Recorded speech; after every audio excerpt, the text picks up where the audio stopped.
Good morning. Good morning and welcome. Welcome to the National League of Cities First-Tier Suburbs Council Small Business Economic Resiliency Conference, featuring the Phoenix East Valley communities. I'm Jeff Marcel. I'm a senior partner with TIP Strategies, and we're a co-sponsor of today's program. We're excited today because we have over 200 people in attendance from all across the country. We're honored to have so many elected officials from Arizona, but also from around the country with us today. And in fact, there's so many elected officials that have joined us, we're not going to be able to recognize each one of them individually, but we do want you to know how much we appreciate you taking time to be here and being a part of this very important discussion. We have an incredible lineup of speakers today, including elected leaders, economic development professionals, business leaders, and national thought leaders in small business. This is the first day of our conference, and this first day is intended for a national audience. The second day, which is going to be held tomorrow morning, is intended to serve the East Valley communities specifically. Our goal on this day is to bring local East Valley leaders together and identify new collaborations in ways that they can support small businesses together. For those of you not from Arizona, we welcome you to join tomorrow, but we ask that you please just listen in as we seek input and participation from our Arizona stakeholders. Please be aware that the topics discussed and all of the material shared in both days will be compiled into a next steps planning document, and that's going to be put together by TIP Strategies. And this will include national best practice information for small business support programs. This document will be distributed by the National League of Cities later on this year. I want to make sure that you're also aware that today's program is going to go continuous all the way up until 11 a.m. Pacific. We have so much content that we want to share with you. We're not going to be taking any breaks today. So if you need to take a moment, please feel free to do that on your own. Now, in just a moment, we're going to hear a welcome from our East Valley partners. But following that, you will hear from the National League of Cities, who will share about the First-Tier Suburbs Council program, along with their comments and their activities related to entrepreneurship. So now with that, we'd like to share a welcome video from our East Valley hosts and elected officials.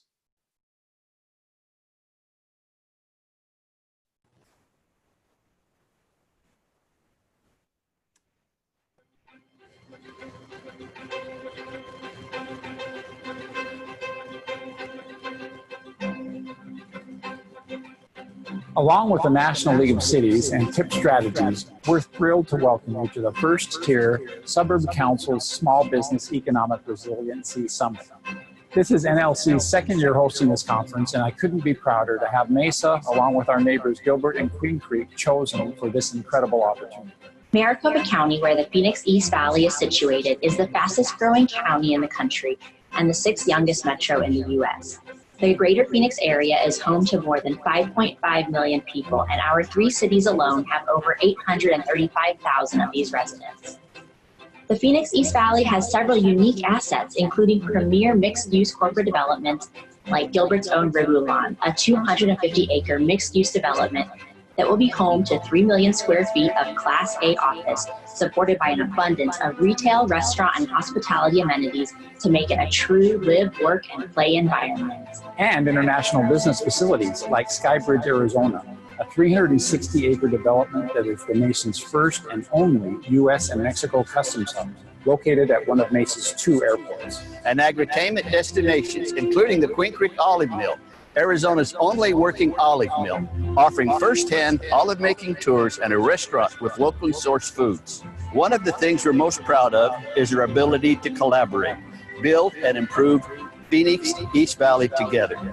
While each of these communities has specific focus areas, small businesses of every kind remain a critical part of our local and regional economies. We applied for this opportunity to understand the abundant resources available to small business service providers and learn how to better match these resources with businesses to improve the way our economic developers serve our customers. We hope you enjoy the conference and find resources to bring back to your communities.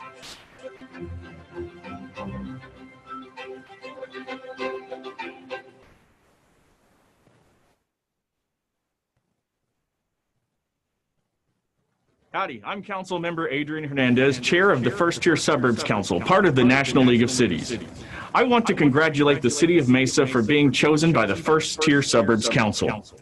The application submitted made it easy for the Council to know exactly who we wanted to be our partner this year. I would also like to thank you for collaborating with the towns of Gilbert and Queen Creek to provide a broad region for this year's case study community. I want to thank our partner Tip Strategies for providing their data analysis and economic development insights, along with your professional services, which are the foundation of the Economic Development Program. The annual Economic Development Program was started by the First Tier Suburbs Council and Tip Strategies as a pilot program to provide data analysis and economic development insights to a suburb. As the home to the majority of Americans and the fastest growing regions of our country, suburbs are positioned to lead our nation's economy.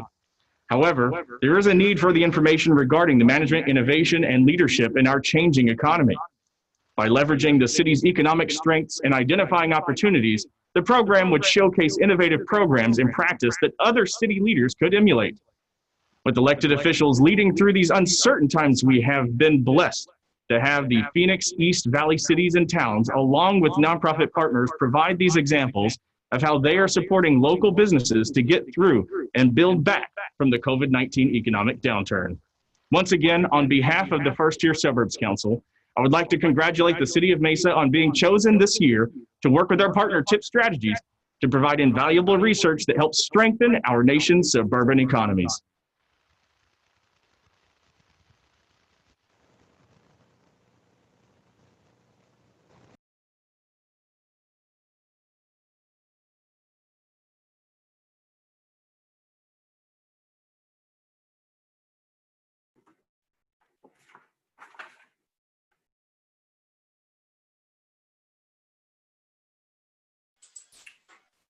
And now we'd like to welcome Jen Steinfeld, Director of Entrepreneurship and Economic Development with the National League of Cities, to share her comments.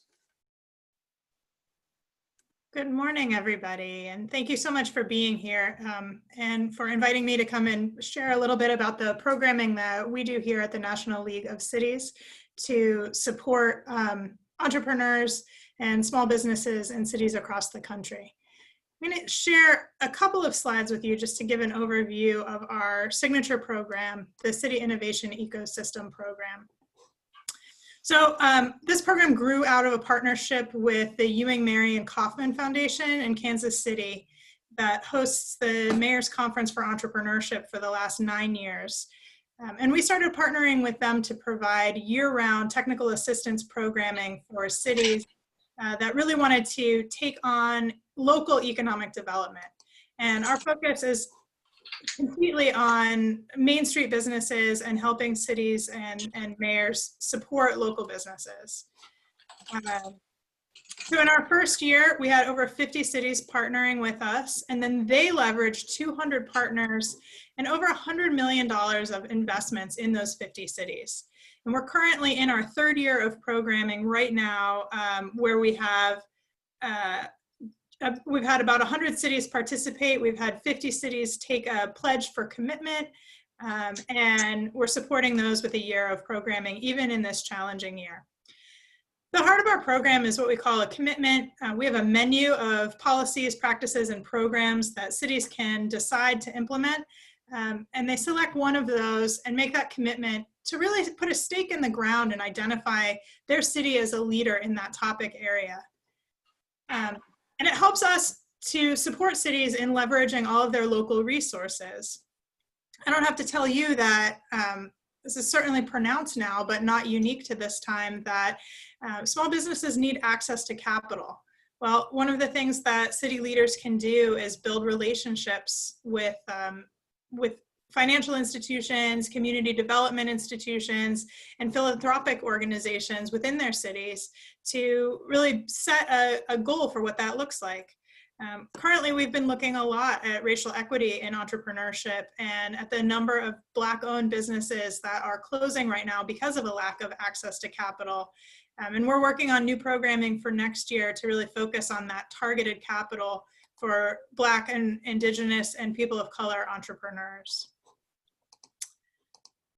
So our commitment program kicks off with a pledge that the mayor makes to participate in our program, and then is a full 12 months of light touch technical assistance. So this looks like calls quarterly with a program expert in their topic area, monthly calls with NLC staff, regular webinars, at least quarterly, sometimes monthly, and we've been trying to do more support with cities this year because of these unprecedented times. We've also put in place for cities that have made the commitment to work with us, but also for other economic development directors, cities that might have been considering working with us and decided this wasn't the right year for them. We've been doing a call about once a month with a little technical assistance or support and a little time for Q&A and peer learning. We started this back in March when the pandemic was first kicking off, and it really started as kind of a group therapy session, but then we quickly started bringing in federal programs that could talk about how to access federal dollars in your community, and I think that continues to be important in light of the lack of congressional action on direct aid to cities and towns. So we're really trying to be very responsive to cities and to the times that we're facing right now. And I know this is a very busy slide, but essentially our programming falls into 4 buckets, which is based on Kaufman's research. So this is creating new opportunities, including working on things like procurement and how city contracts, or how you can reduce the barriers to city contracting for businesses owned by women and entrepreneurs of color.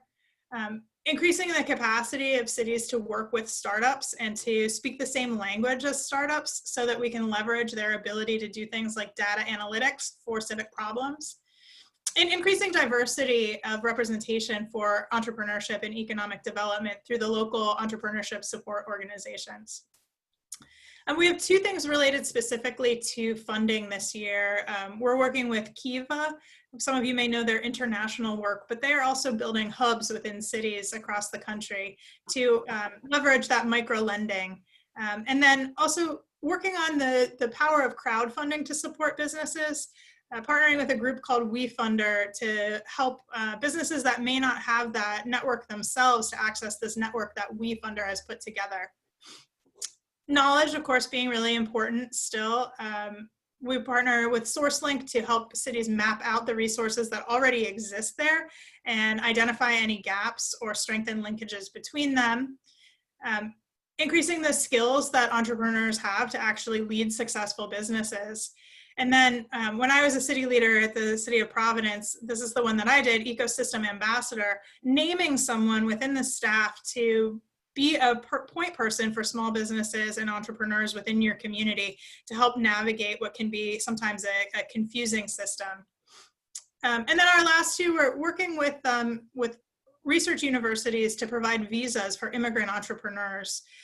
If you require a work visa, it's very difficult to start your own business because that doesn't allow for, or there's no visa program that allows for that. And so working with a dual appointment through a research university partnership helps with that.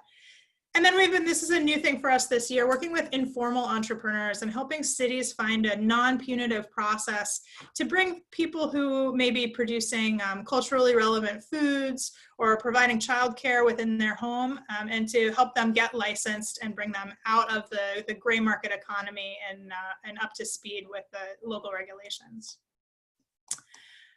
So these are our national program experts. That's an overview of our overall program, and I'll be taking some questions later on, but I don't need to tell all of you that this is a difficult time for small businesses in your communities, and we've certainly recognized that access to capital is critical. But one thing that I would say is I'm hearing from folks across the country is that we need to be doing a good job of assessing the quality and strength of the businesses that exist when you have limited loan or grant programs happening through your cities. Because some of those businesses were already struggling, and we know it's just a true thing that many small businesses fail in the first 4 years. So being really conscientious about making sure that that funding that you have available is going to businesses that really need a short-term cash flow gap. And also surveying businesses to see what size of grant or loan program will help them to keep their doors open. We've heard from a couple of cities that did that and changed the maximum amount of their grant, usually upward a little bit, to ensure that the money that they were giving out actually helped to create, to pay the rent for a month or to help people bridge a period of time during total shutdown. So that's essentially the trends that we're seeing right now, is that a lot of small businesses are struggling to figure out how to maintain their business model. Restaurants and nightclubs for sure are certainly deeply impacted across the country. But a lot of retailers are pivoting to online. A lot of restaurants are utilizing outdoor space. They're doing more takeout business. And so there are bright spots for cities that are able to utilize that outdoor space well and smartly, and really building partnerships to help make sure that city residents and cities entrepreneurs are being supported. And I'll be happy to take any questions.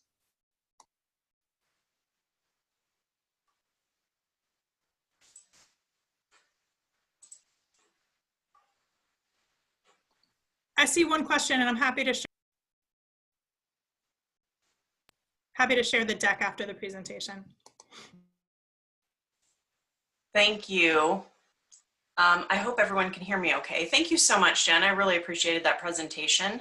Are there any other questions for Jen with National League of Cities? I want to give her a minute if there are any. This information was really good. I think it's helpful to have an overview and just to understand broadly what the Entrepreneurship Division does at NLC. It says there's one question in the chat, but I'm not seeing it. Oh, recording, yes. Any other questions? Okay. Thank you so much again, Jen. We appreciate you being with us today. Good morning, everyone. Thank you so much for joining us today. I am Jay O'Donnell. I'm the Assistant Economic Development Director for the City of Mesa. And we are honored to be co-hosting this webinar and this conference with the towns of Queen Creek and Gilbert this year. And we also appreciate very much the partnership with National League of Cities and with TIP Strategies. It's been an incredible experience to work with the organizations to put this conference together and to produce a final deliverable for this issue, this topic. So, and thank you all to the attendees for joining us today. I know that it's been a long 6 months of Zoom calls and ring calls, and it's been challenging. So we appreciate your time today and your attention. We have purposely left this as an open-ended scroll so you can take a break if and when you need to.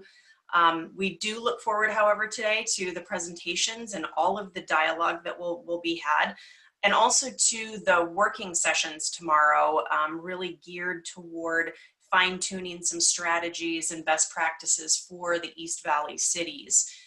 We're really looking to learn a lot today that will help influence and help us devise strategies for building better programs and services in the near future.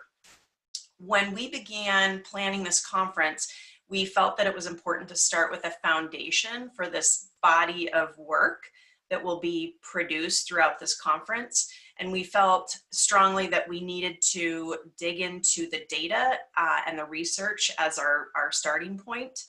And especially when a pandemic hits, you really have to add that to the ongoing challenge with research and the fact that it can be difficult to gather information in a timely manner, and then at least timely enough to act on, and in which one can develop and implement effective strategies and solutions that will then quickly generate positive results.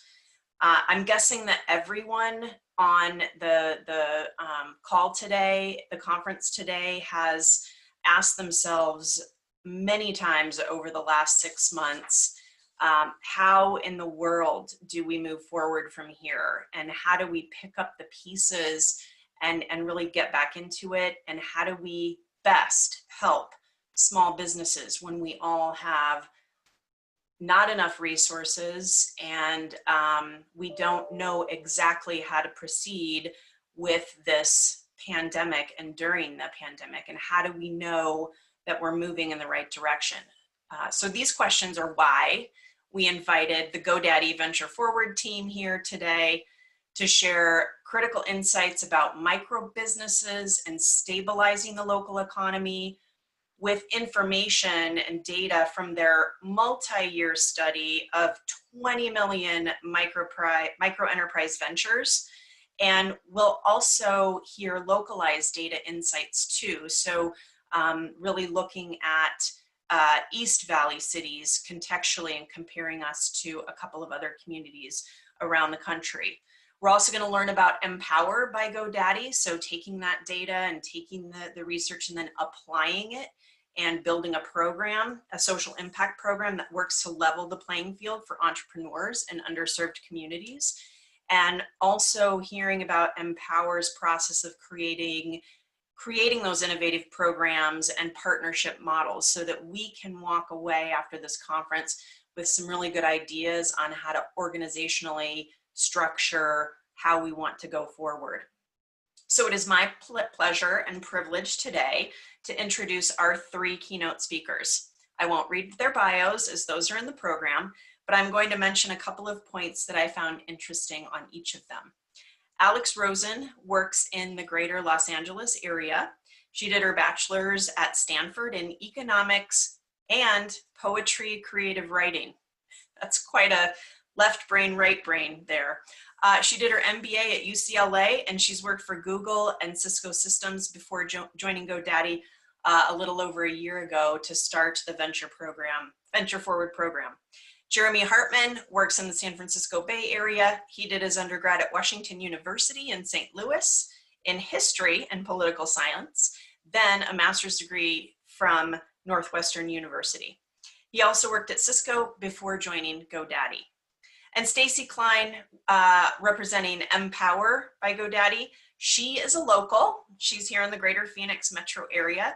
She is an ASU Sun Devil and has a bachelor's degree in journalism and mass communication. And she's been with Godaddy for more than 8 years. So thank you to our esteemed panel for joining us today.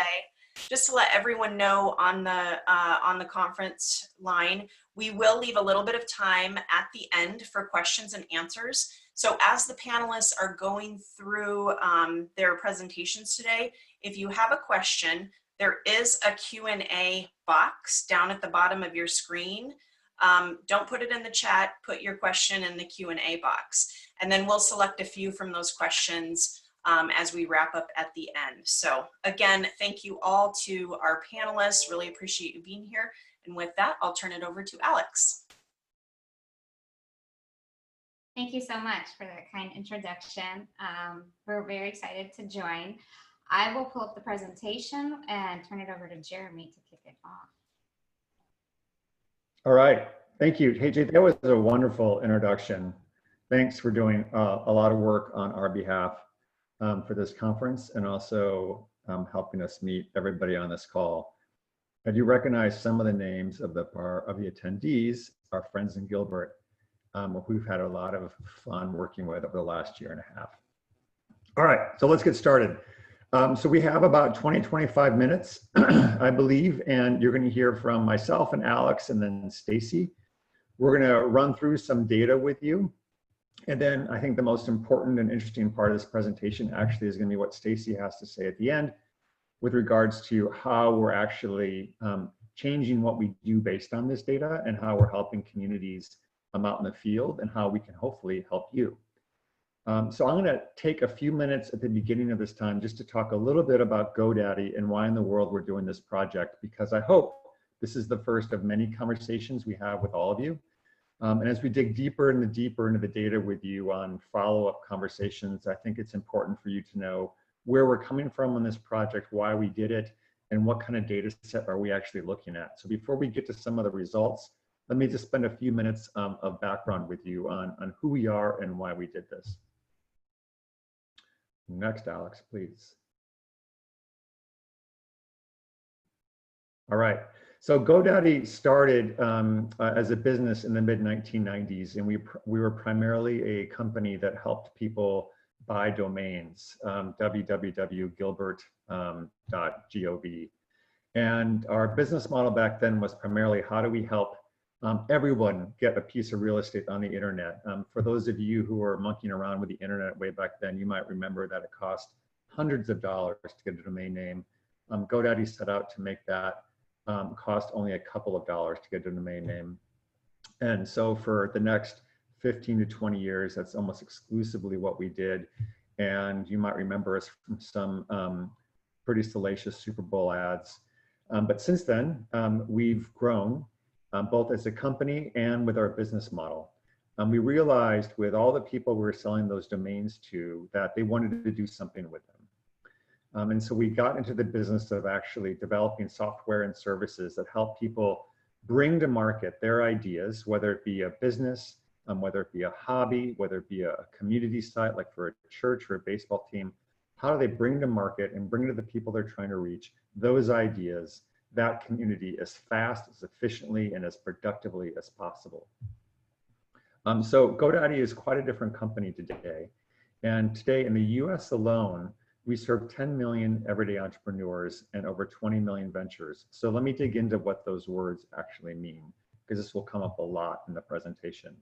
When we talk about everyday entrepreneurs, that's who we call our customer.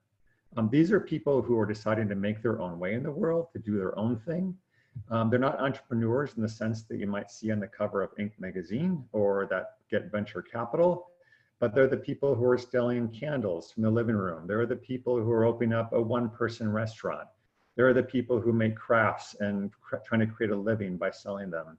These are people who are next door to you. You'd be shocked at how many people out there have a side gig or are trying to leave their job with a big company to do this all on their own. That is who our customer is, and those are the people behind what we call ventures. Now, ventures can be, as I said, anything. They can be a micro business. They can graduate up to being a small business. They can be a community site. And we call them ventures because they occupy this huge array of different kinds of sites that are serving different kinds of purposes. But what's important for all of you to remember is that 75% of these ventures are actual micro businesses, meaning they're in the business of creating commerce. They're in the business of making money. And the reason why GoDaddy decided to try and understand these ventures, and Alex, if you can flip to the next slide, is because we realized the more we serviced and the more we worked with these everyday entrepreneurs, we realized that they were being affected by a huge number of trends. They're being affected by technology trends like net neutrality or broadband. They're being affected by economic trends like taxation, or what kind of status are you if you're a gig economy worker. They're being affected by healthcare and education trends. How easy was it to send their kids to school so they could actually work on their venture? What kind of policies were there with regards to healthcare so they could leave their company job and dedicate themselves full time to this venture of theirs? So we realized we wanted to try and go to bat for these everyday entrepreneurs, whether it's to local government or federal government or to our partners in the technology industry who might not know how to best serve this population. We spent about 2 years trying to gather everything we knew about this population, and we went on a listening tour to DC and Boston, New York to share it with people who eventually wanted to be able to use this information. And we asked them a couple questions. We asked them questions like, is this data set that we're presenting to you, and we stuck to the core US, is this data set of 20 million ventures in the US, is this something unique? Can you proxy this data set with any other kind of data set? Could you look at small businesses and come to the same conclusions? Could you look at broadband data? Alex, could you go back one?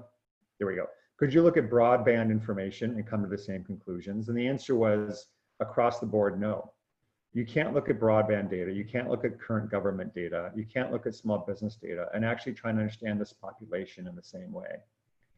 And Jim Hawk, one of our friends who worked in the US Department of Commerce, under Secretary Pritzker, said it best. And he said, we've always wanted to create policy that could support these micro businesses, but we can't see them. We don't have data that tracks them. We don't understand where are they successful, where are they not, what's impacting their success, and what actually is hurting them when it comes to policy. And he was our best advocate for saying, you guys need to continue moving forward with this data, because with this data, we could actually better support this population.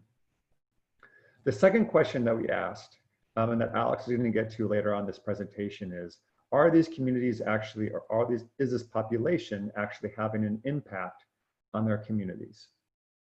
And if they're having an impact, can we measure it? And can we monitor it? And the answer is yes, yes, and yes. They're having an amazing impact on their communities. Yes, we can measure it. And yes, with this data, we can actually begin to track it. Now, let me tell you one really specific thing about Godaddy and this data set, which is one of the reasons this data set is most unique is because we catch these everyday entrepreneurs from the first action they do to create their business, which is to get a domain. And when they buy that domain, we see it. When they create a website against that domain, we see it. When they add email boxes, we see it. When they create transaction engines, we see it. When they sell products, we see it. And this is all before government is able to see what's happening with this population in order to serve them better. So this data that we're about to share with you, and we'd love to share more with you on separate calls, is all under the radar of what government is actually able to accumulate. So not only are we conducting this research, but we're sharing it with the world for free. And we'd welcome to talk with any of you about what we're seeing in your communities, in your districts, because it's in our best interest to have these everyday entrepreneurs shared and supported as well as possible. And as we've learned, it's in the best interest of our communities to have these everyday entrepreneurs supported as much as possible. All right, Alex, scroll the next slide. Okay, so we have a wealth of data on who these everyday entrepreneurs are and where they come from. We're going to show you a small fraction of that, but again, we're happy to dig in further with you. Again, from left to upper left to right, about 75% of them occupying commercial businesses. 1 in 2 conduct business both online and offline. That is changing rapidly in a COVID world. 21% of venture owners self-identified as born outside of the US, which is a phenomenal number. 54% of respondents had 0 employees. 92% had less than 10. So remember that the vast majority of these almost don't even qualify as being a small business under government definitions. These are absolutely micro businesses. 60% of these ventures provide income, which is growing. And 1 in 5 are work part-time or out of the workforce. So even if we were able to track some of these businesses as people, many of these folks aren't considered actual in the working population. So no matter how you sort of look at it with regards to how we're trying to track and understand our rapidly changing economies, this data is going to be able to show us something that other data cannot. All right, Alex. All right. So words and data are great, but sometimes videos tell the entire story. So I'm going to show you about a 1-minute clip of Danielle Smith of Soundbag to give you a little bit of illustration of who these people are. My name is Danielle Smith, and I am the CEO and designer of Soundbag.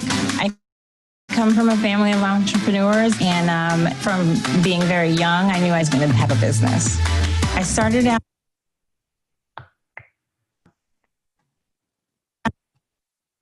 in furniture design and upholstery, and then I started looking around for something else to really feed my passion for making things. I'm just a maker. I love making things.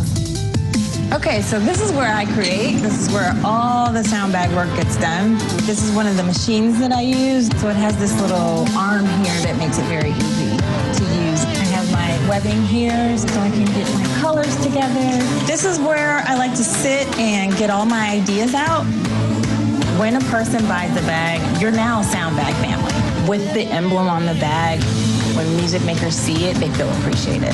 It's about the music, like that's the whole point, right? It's like the beat that it's like a heartbeat is what makes you feel. All right, so that's Danielle, and we love talking with her because she's so just incredibly creative, and how she started her business completely bootstrapping it is just phenomenally to listen more about. All right, Alex, go to the next slide. Okay, so I'm going to give you 2 slides and a little bit of insight into the data itself, and Alex is going to dig in further. This data set that we have a lot of findings on cuts across all 30,000 zip codes in the US, 3,000 counties, and all the city regions. So what does this mean?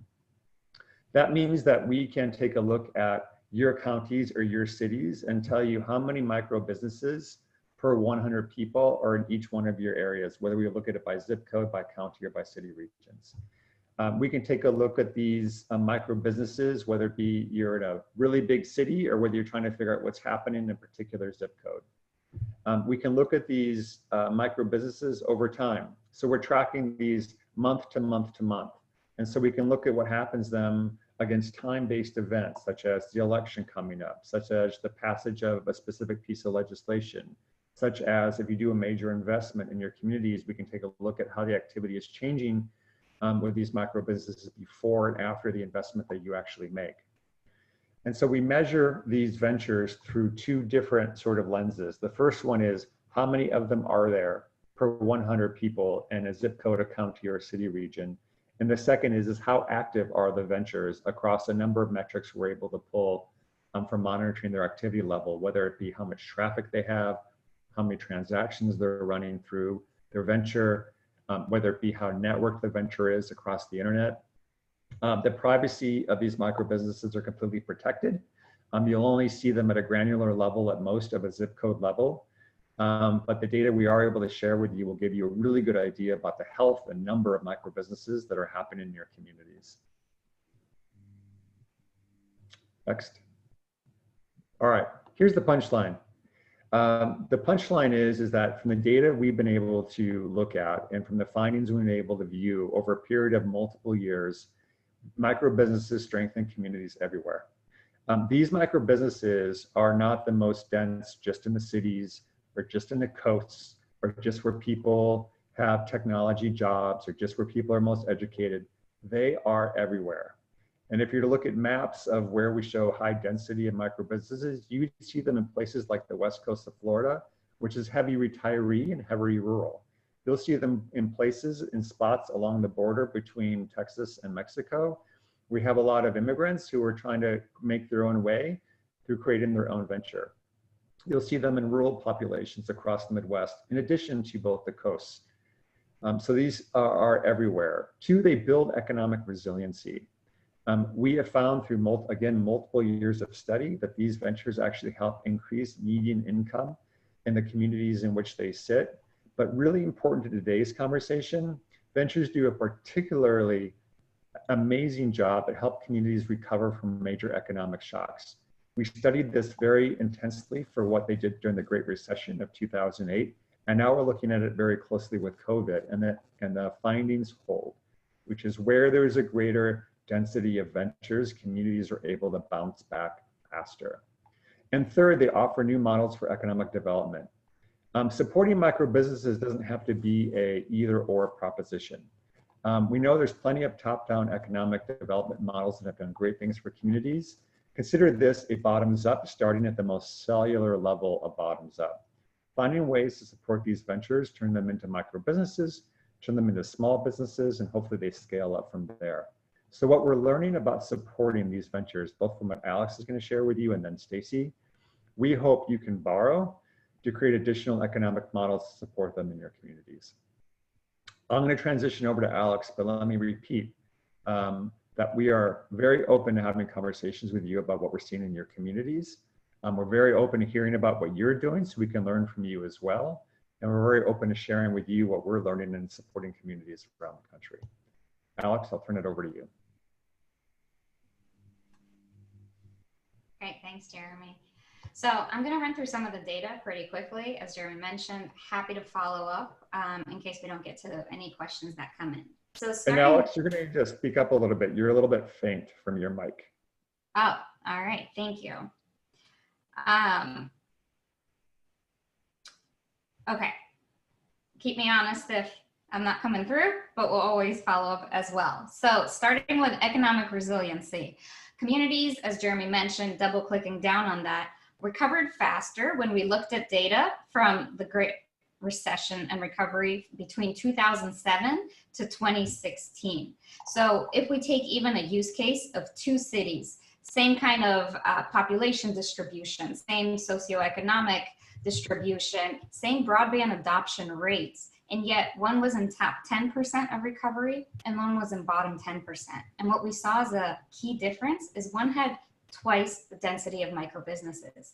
In addition, when holding factors constant, adding a micro business, a highly active one, actually increases the recovery score, which is measured as a number of different factors such as vacancy rates, employment rates, based on EIG's distress index.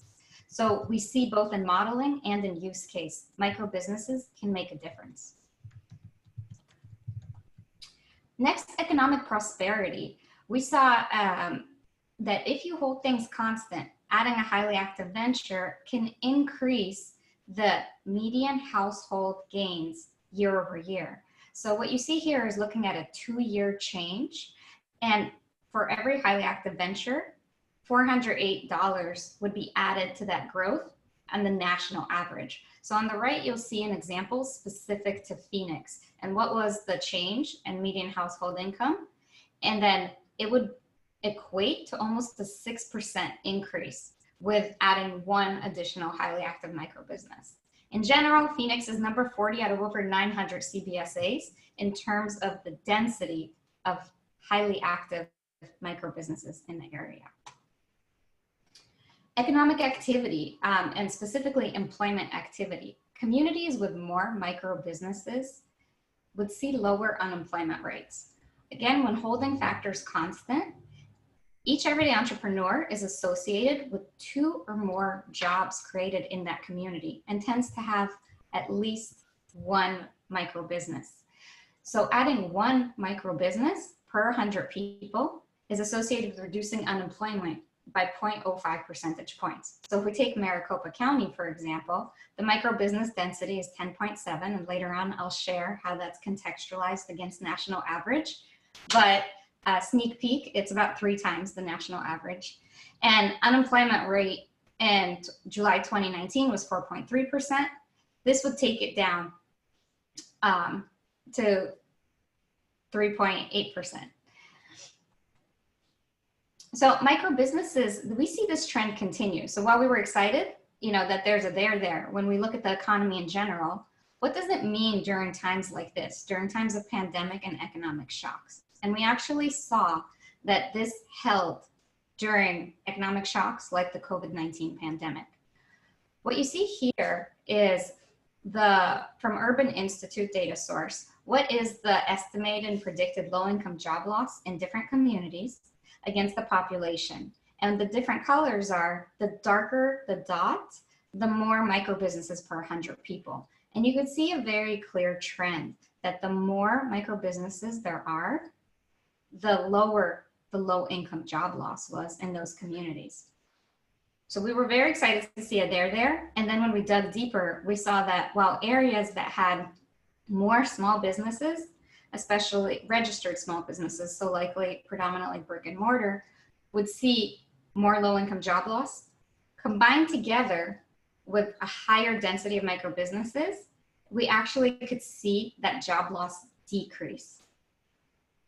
Similarly, looking at unemployment rate, we saw the same trends that we modeled pre-COVID and throughout continue into COVID times. So with unemployment rates, what you see here is the darker the dot, the more there is higher broadband adoption or subscriptions and higher concentration of micro businesses or ventures.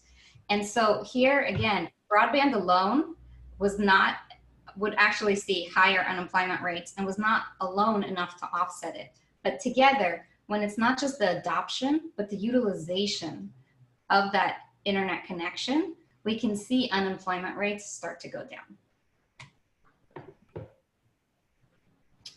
So we love examples. Everything behind our work is our customers, these everyday entrepreneurs we want to empower. So I'm going to share one more video of a great example of someone who was extremely creative, resilient, and agile during COVID times.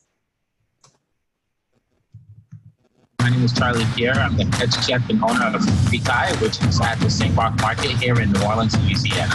I'm a Haitian American, and I take flavors that I grew up with and put them together and make creative dishes. Literally, this would be the busiest time of the year. Like, all my money that I would be making right now would sustain me for the rest of the year. So that is not here.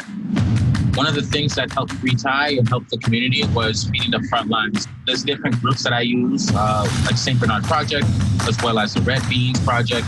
Through that, we feed different groups, including frontline workers at the hospitals, elderly, the homeless, or just any kind of disadvantaged groups. So I like supplying food to them, and I like to focus my sources and my, ideas, energy to them, to work together, come together, create opportunities, create events via face-to-face, via online, to kind of find ways to build revenue. We got to constantly be connecting so we can all stay sane, keep things going, just for everybody's health. I mean, it ain't easy, but we're out here doing it. It's just, things are a little tighter. We're still making it through, we're pushing.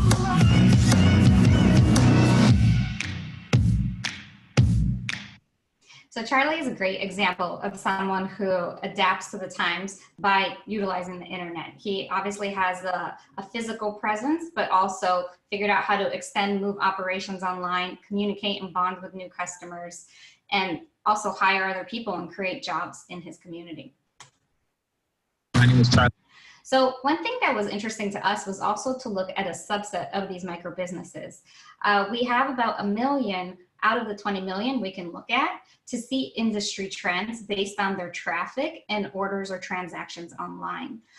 So we'll share this presentation afterwards, but just wanted to call out that when seasonally adjusted and looking at the first 6 months of this year, while a lot of reports talk about the closures, the downsizing, we saw that the digital economy continued to grow.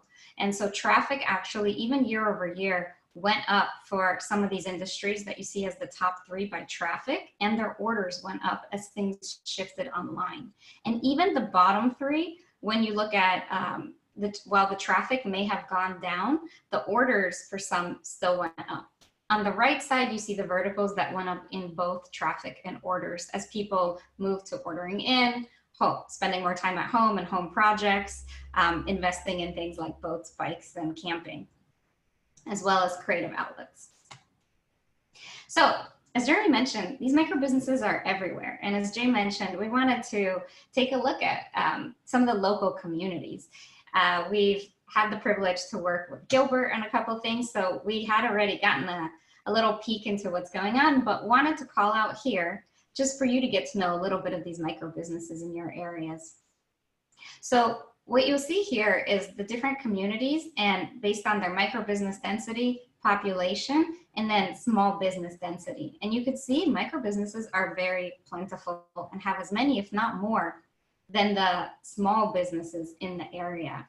On the very right are the national average. So this is where I was mentioning all these communities exceed what's the average CBSA or county average when it comes to micro businesses. So that means this is a hidden layer at work in your community. Now, looking then, let's take our example of modeled things is we can see again with recession recovery here for the communities. National average of recovery is very low. Most communities have barely broken even from their pre-2008 recession levels of prosperity. And you can see across broadband adoption, there's not that much variance, and it's very in line with national levels. But you can see these communities, Phoenix, Mesa, Gilbert, Austin, Irvine, Salt Lake City, who exceed in micro business density, also exceed in recession recovery. All right, I'm going to take it over, and Alex, I'm just going to go through this slide and the next slide and quickly hand it over to Stacy. Whenever we've been able to work with communities on the micro businesses in their area, the question we always get asked at the end of presentations like this is, well, what can we do to help them? We found a tremendous partner in Gilbert, Arizona, early on in the Venture Forward project. We went to them with the data that we had on Gilbert and said, help us understand both what's happening in your community to support these micro businesses, which were having phenomenal success in Gilbert. And if you can help us understand what you're doing as a city, maybe we can help you understand what's happening with your micro businesses. And so we went to market together with a survey to ask the micro businesses in Gilbert, what actually do you need to grow and thrive in your communities? And this is what they came back with. This idea of marketing and finding skilled employees and access to loans is something that we find happening across the communities all across the country. And if you scroll the next slide, Alex. And when we take a look at all the communities we've done research on over the last couple of years, it really nets out to these 4 areas. Broadband adoption is table stakes. Without broadband, you're not going to have any of these micro businesses. We have data that will show you that it isn't just broadband, however. You can't have broadband and just call it a day. You actually need to give people the skills to leverage that broadband into productive, economic, revenue generating businesses. So don't sink all of your money and resources into broadband and think you're done. It actually takes skills training. We're not talking about a 2-year degree or a 4-year degree. We're talking about rudimentary business planning. We're talking about how to use social media. We're talking about very easy web services. So skills training on top of broadband is the magic elixir. Access to capital was mentioned earlier in this call, and man, is that important. But here's what's challenging about it is the traditional routes to get access to capital for small businesses is not what's going to work for micro businesses. When you're a bank, the amount of loan you need to give to a business to get a profitable return does not work for micro businesses. The level of bureaucracy that a business has to go through to get a loan from a bank does not work for micro businesses. So we need to rethink access to capital in a really big way. And lastly, portability of benefits. People who decide to take on the role of everyday entrepreneur and start their venture, they need to be able to take on risk. If you're not taking on risk, if you're a risk adverse person, you're probably going to be very fearful of starting your own venture, which we've seen are so helpful and critical to communities. So, and one of the things that makes people heavily risk adverse is the fear of losing their benefits, moving away from a big company job, moving into an area that may be more undefined. And so portability of benefits we found is a really big governor on helping people get out of their traditional job and starting these micro businesses. I'm going to stop it there because we could go on forever on this data and turn it over to Stacy, who can go through what we've been learning with Empower as well. Great. Thank you, Jeremy. All right. Thanks, Jeremy, and thanks, Alex. And thank you, everyone, for having me here today. So my name is Stacy Klein, and I lead Godaddy's corporate social responsibility and sustainability efforts. I have had the pleasure of doing this work for many years and being able to grow and evolve our programs as the needs in our communities have shifted and as our business has grown. So Jeremy and Alex have just talked about the data behind the impact that ventures have on our communities and our economies. So how do we then take that data and that information and provide thoughtful recommendations and solutions to empower community leaders and local officials to take this data and put it into action and figure out the best way to support ventures in each local community? So that's what I'm going to talk with you about today. So Jeremy and Alex gave a little bit of background on Godaddy, but I feel it's important to ground us in this, and that Godaddy empowers everyday entrepreneurs to pursue their dreams and grow online. And our mission is to empower entrepreneurs everywhere and make opportunity more inclusive for all. And I love this mission. It's what gets me up every day. It's what gets me excited to come to work. But unfortunately, as we all know, opportunity isn't inclusive or even accessible for a lot of people, and millions of entrepreneurs face barriers to success. So we began really heavily researching this area back in 2016 to figure out how to better align our corporate giving goals to the mission of our company. And when we were doing this research, the same themes kept coming up, no matter who we were talking to or which part of the country they were in. The first theme was that entrepreneurs in low income or underserved areas often don't know where to turn. They lack access to role models, networks, mentors, and resources to help them on their journey.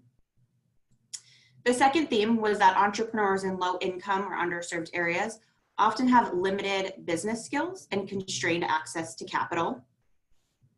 And the third piece was that entrepreneurs can be intimidated by technology in the digital world. So these, of course, are all things that exist for entrepreneurs in general. This isn't exclusive to those in underserved or low income areas, but those in those underserved communities are often facing additional barriers. But we know that digital empowerment can be life-changing, especially for those facing significant barriers.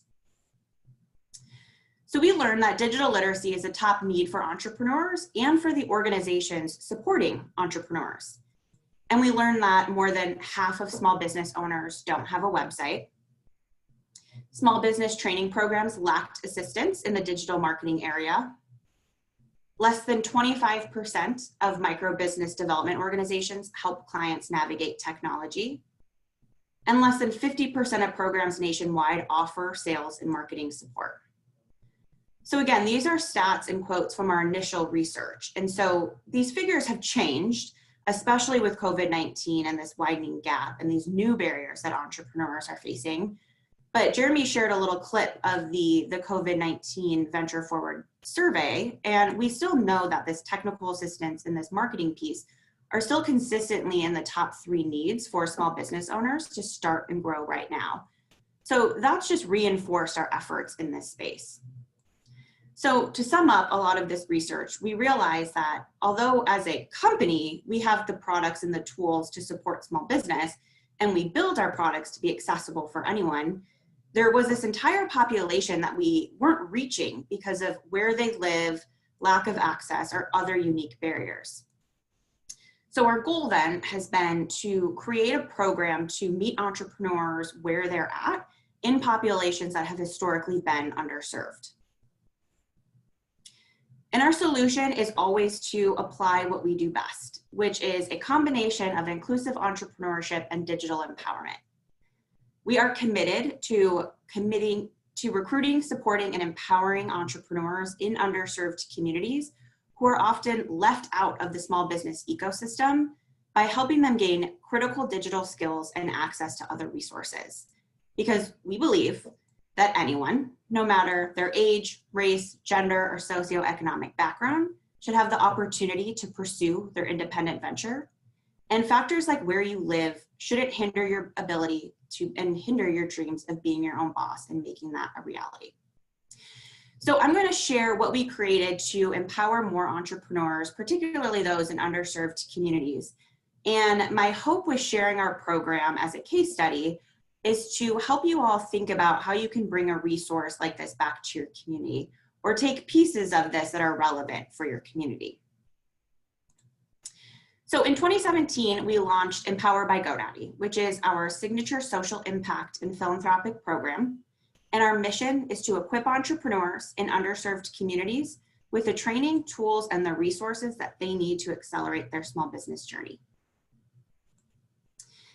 And I said this once before, and I will probably say it again, but our approach is to always apply what we do best. There are a lot of really great programs that exist to help small business owners.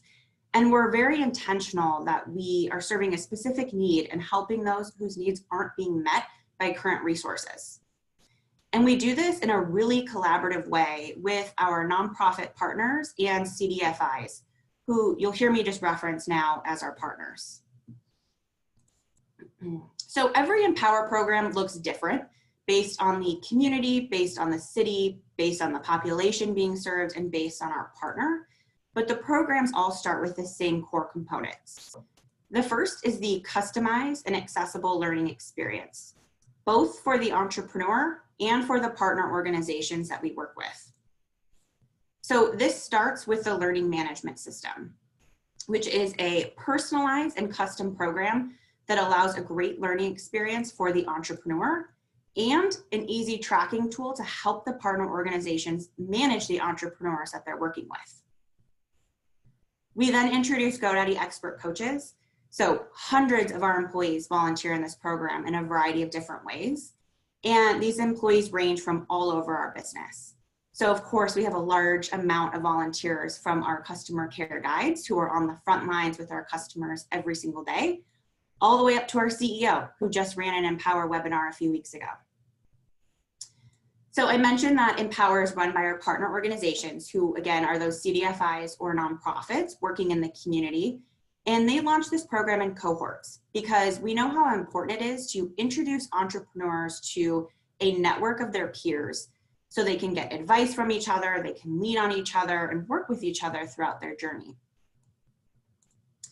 We also provide products in kind to ensure that entrepreneurs can get started with a domain name, a website, and an email without having that initial cost burden.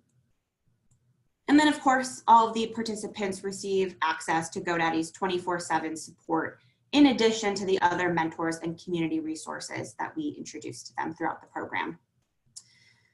And then lastly, we look to incorporate wraparound services. So some of these things are less relevant now that we're not running in-person programming. So, when we had in-person programming, things like childcare and transportation were really important to include.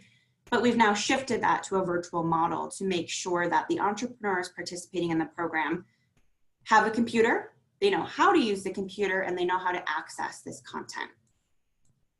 So our goal with each one of these different pieces is to break down every barrier that someone might be facing when starting or growing their own venture. So with the customized learning experience, we've developed a series of courses that can be taught either by GoDaddy employees directly to entrepreneurs, by staff at our partner organizations, or we have options for entrepreneurs to self-guide through the courses. And all of these courses are built by GoDaddy employees, and they focus on things that GoDaddy has the expertise in.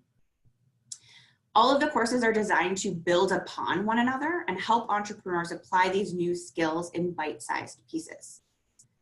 So we start with the evaluation, helping entrepreneurs understand what makes my business unique, who is my competition, and really grounds the participants in these basic branding concepts.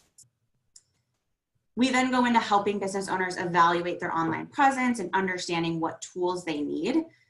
We know there are a lot of different tools out there. There's a lot of different website options and e-commerce options and email options. And so we present this in a really digestible way. And this isn't positioned to be, these are just GoDaddy products. We present this in a really broad way to make sure that these business owners are able to make decisions that are going to benefit their business long-term. And then we help them understand how to actually build a website or e-commerce store by coaching them through both the design and content side.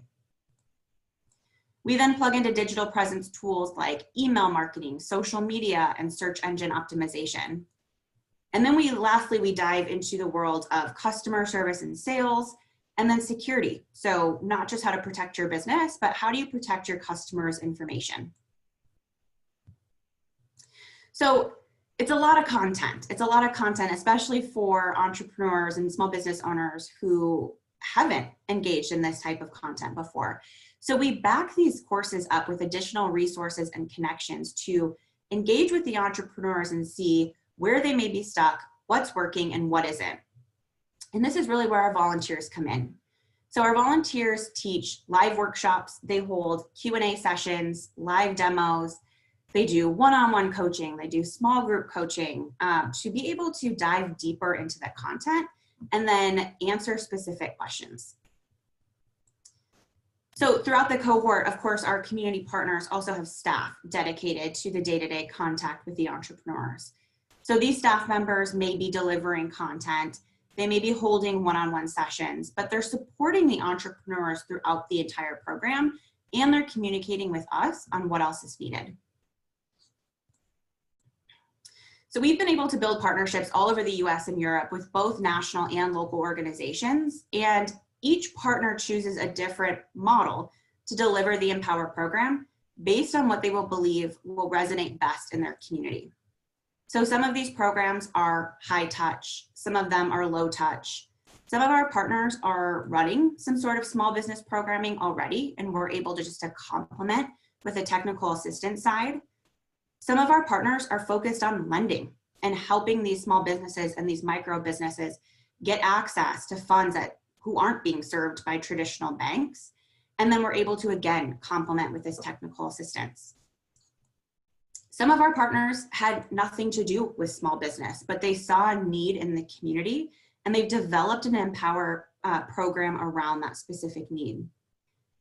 But with all of our partners, they have one main thing in common, and that is trust.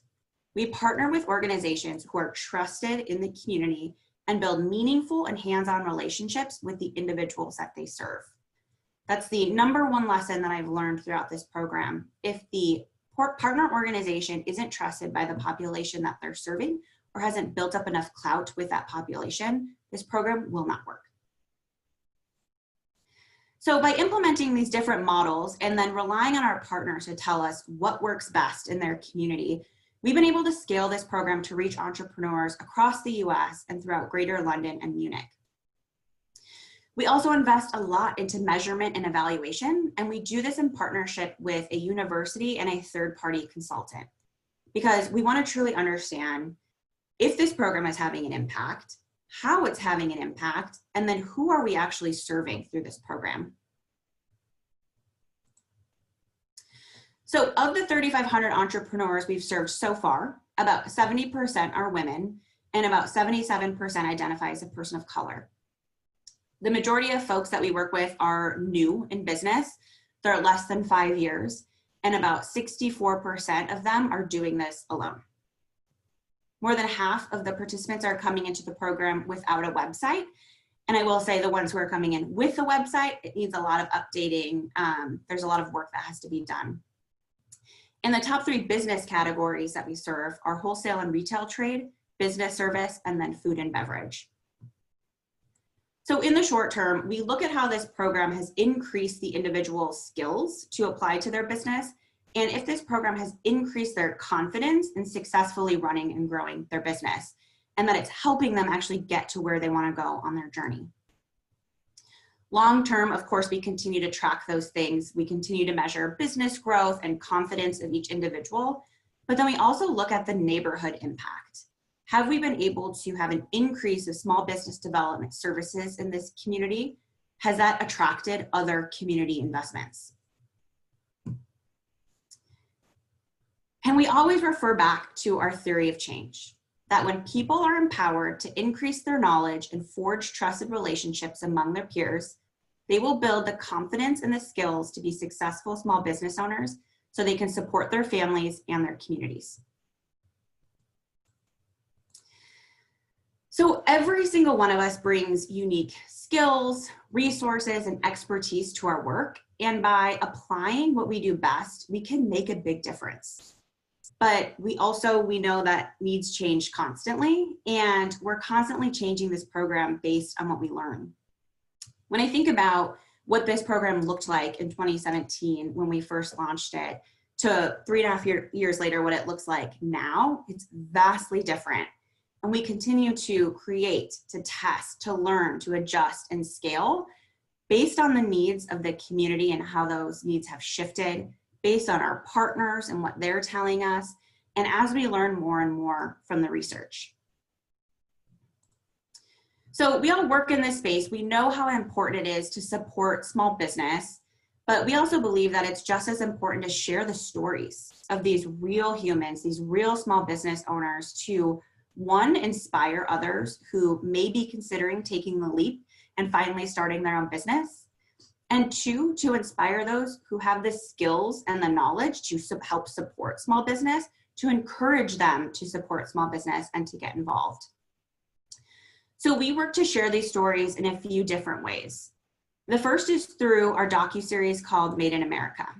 So Made in America focuses on one Empower partner and then a handful of entrepreneurs in a specific city that they're serving. It shares the journeys of the entrepreneurs, the setbacks that they've overcome, and how they're making their own way. I encourage all of you to check out this series on the Godaddy YouTube channel, as it's an incredible resource to highlight the barriers that exist for entrepreneurs, particularly those in underserved communities in the US, and then sharing the stories of these individuals and how they're able to break down these barriers and find success. That series is available on our YouTube channel. The first season is there from our partner in Memphis.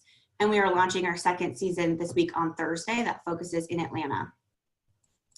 So the second way we work to bring awareness to these issues is through our podcast called Made Here. On each episode of Made Here, we chat with a different entrepreneur who shares how they got to where they are today and then what advice they have for others who are just getting started. We also work to provide tons and tons of resources to entrepreneurs and to organizations who are assisting entrepreneurs. So this is all plug and play content. It is available to you right now. You can take this, you can bring this back to your organizations, you can bring this back to your communities. And there's several ways to access this content. The first is through our video series called The Journey. So there are more than 150 videos on our GoDaddy YouTube channel, from tips on starting a blog, how to use Twitter, tips on making a great logo, etc. And these videos are all created again in that bite-sized form to make it really easy to digest. Another resource we have is Open We Stand. So this is the incredible initiative that we launched in response to COVID to pull together as many resources as we could to help entrepreneurs. So there's content in written form, in video form, in podcast form, written by us, written by partners. And there's also a ton of free offerings from companies on free or reduced cost products for small businesses. Take what you need. It is there for you to take and utilize in your community. And if you have something to contribute, let us know, because we would love to have you included. So if you are interested or know of an organization who may be interested in Empower, we'll be opening up a new round of applications early next year. You can check back on GoDaddyForGood.com for information there. And then lastly, because I know we have a lot of local Arizona folks joining us today, we are currently in the recruitment stage for our next Arizona cohort for both an accelerator and for a virtual incubator. So this is run by our Arizona partner, the Better Business Bureau.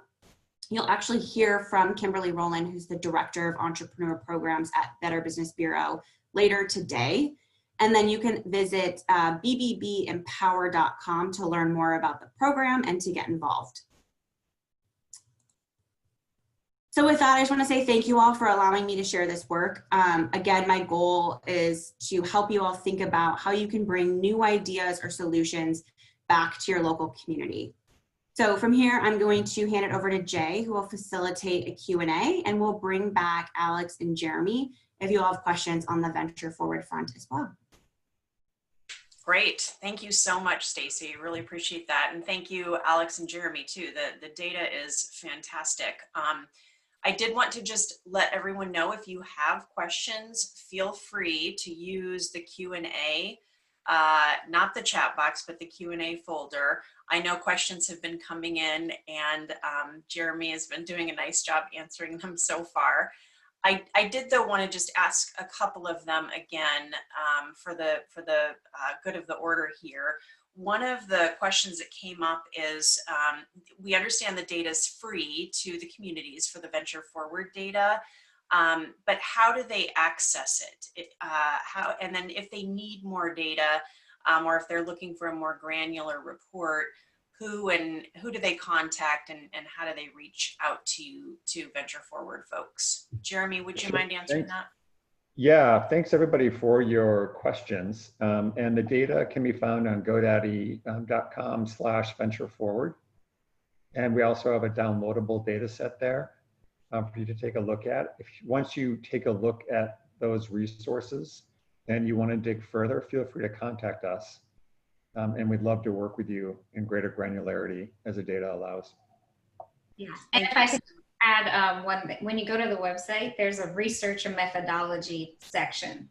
So it's under that, you'll see all the different data sets, just to help with that. Great, thank you so much. And I did have a question too on the Venture Forward data.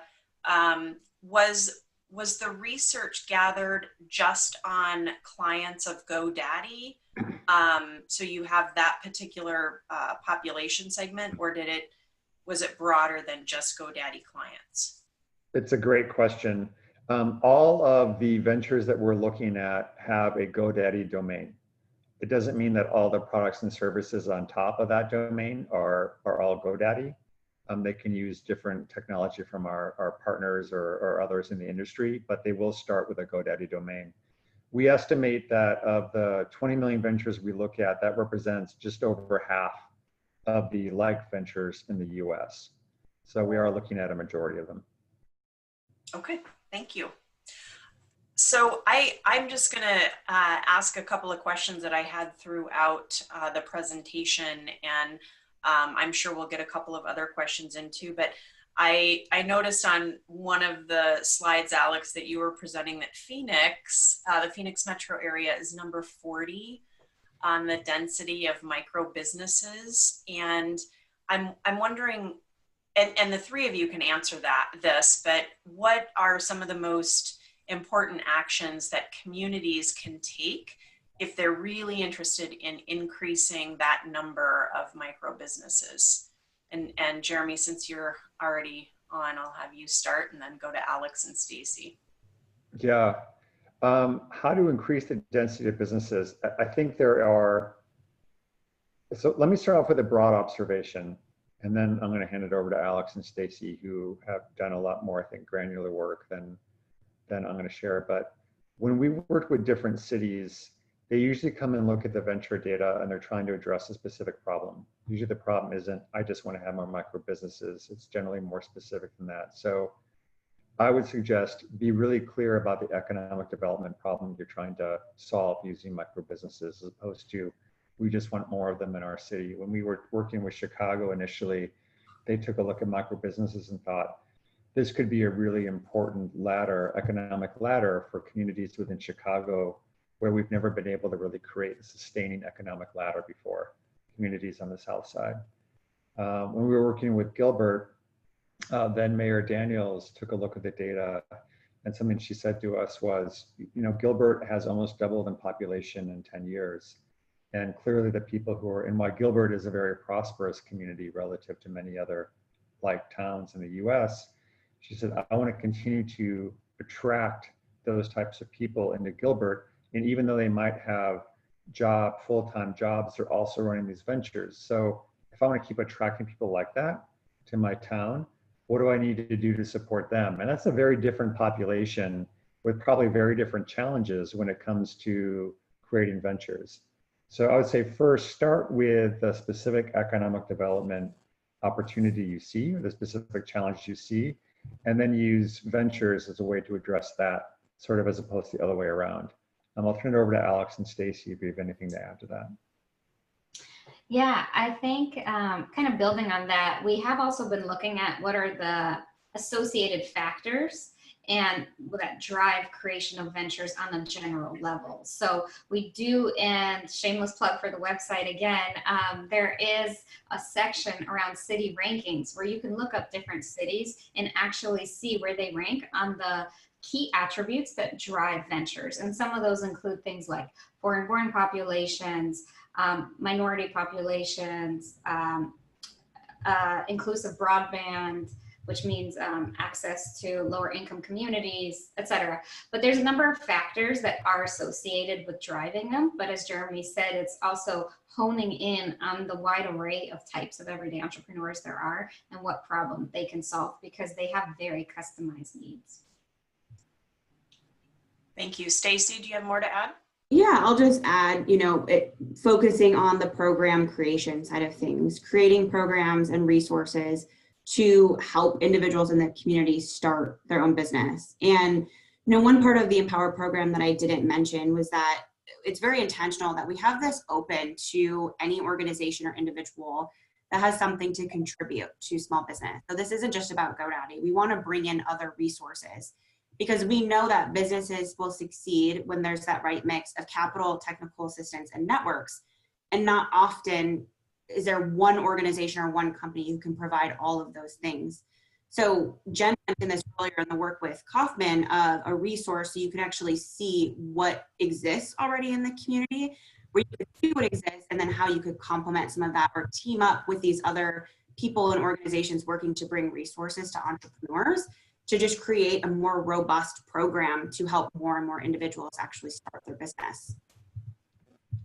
Thank you. I did have a question too, Stacy, and this is more to you as far as Empower is concerned, it sounds like it's a very customized approach, and that communities, if we wanted to work with Empower, can kind of pick and choose how much or how little support we could have from you. What sort of cost are you are we looking at in terms of ranges, and how is that structured? Is it an annual contract? How does that work? Yeah, so it's an annual contract, and we fund the organizations we work with to completely run this program. So depending on how big the program is, depends on the level of funding.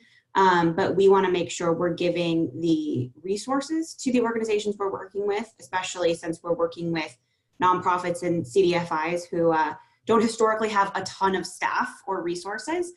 We want to make sure that they have support in that where they can successfully deliver the program. So it is a 12-month contract, and based on the population being served, based on the city's size, we work out what's the minimum number of entrepreneurs that need to be served throughout the program, what resources does the organization need to be able to deliver that, and then we build the funding structure from there. Fantastic. Okay. In the question box, I know there were a few that have been answered already, but as far as partnerships and creative partnerships that you have seen to really help elevate not just the creation of additional micro businesses, but kind of supporting the ones that already exist. Is there a model or a city or a region that's doing it well that you've seen that we could look to as a model? Stacey, I'll start with you and then go to Alex and Jeremy. Yeah, so I think the city that I always refer to is Cedar Rapids, Iowa. So this is one of the first cities that we created a program in. From Iowa. Yeah, so we've been running the program there for about 3 years. And when we first went into this community, we went in because we saw there were a lot of really great accelerators and incubators in the city. Cedar Rapids has become this booming entrepreneurial hub. But when you walked into any one of those existing programs, it was mainly just white men. So if you were an individual from a lower income area in that city and you walked in, you probably didn't feel very comfortable. You didn't see anyone that looked like you. And some of those programs were also pretty expensive. And so we created a program there to address that need. So to specifically support this area in Wellington Heights, which is a lower income area, and helps those business owners. So we have 2 different tracks there. One is for aspiring entrepreneurs. So they're coming in with an idea. It's more of an incubator type program. And then our second track is for established businesses.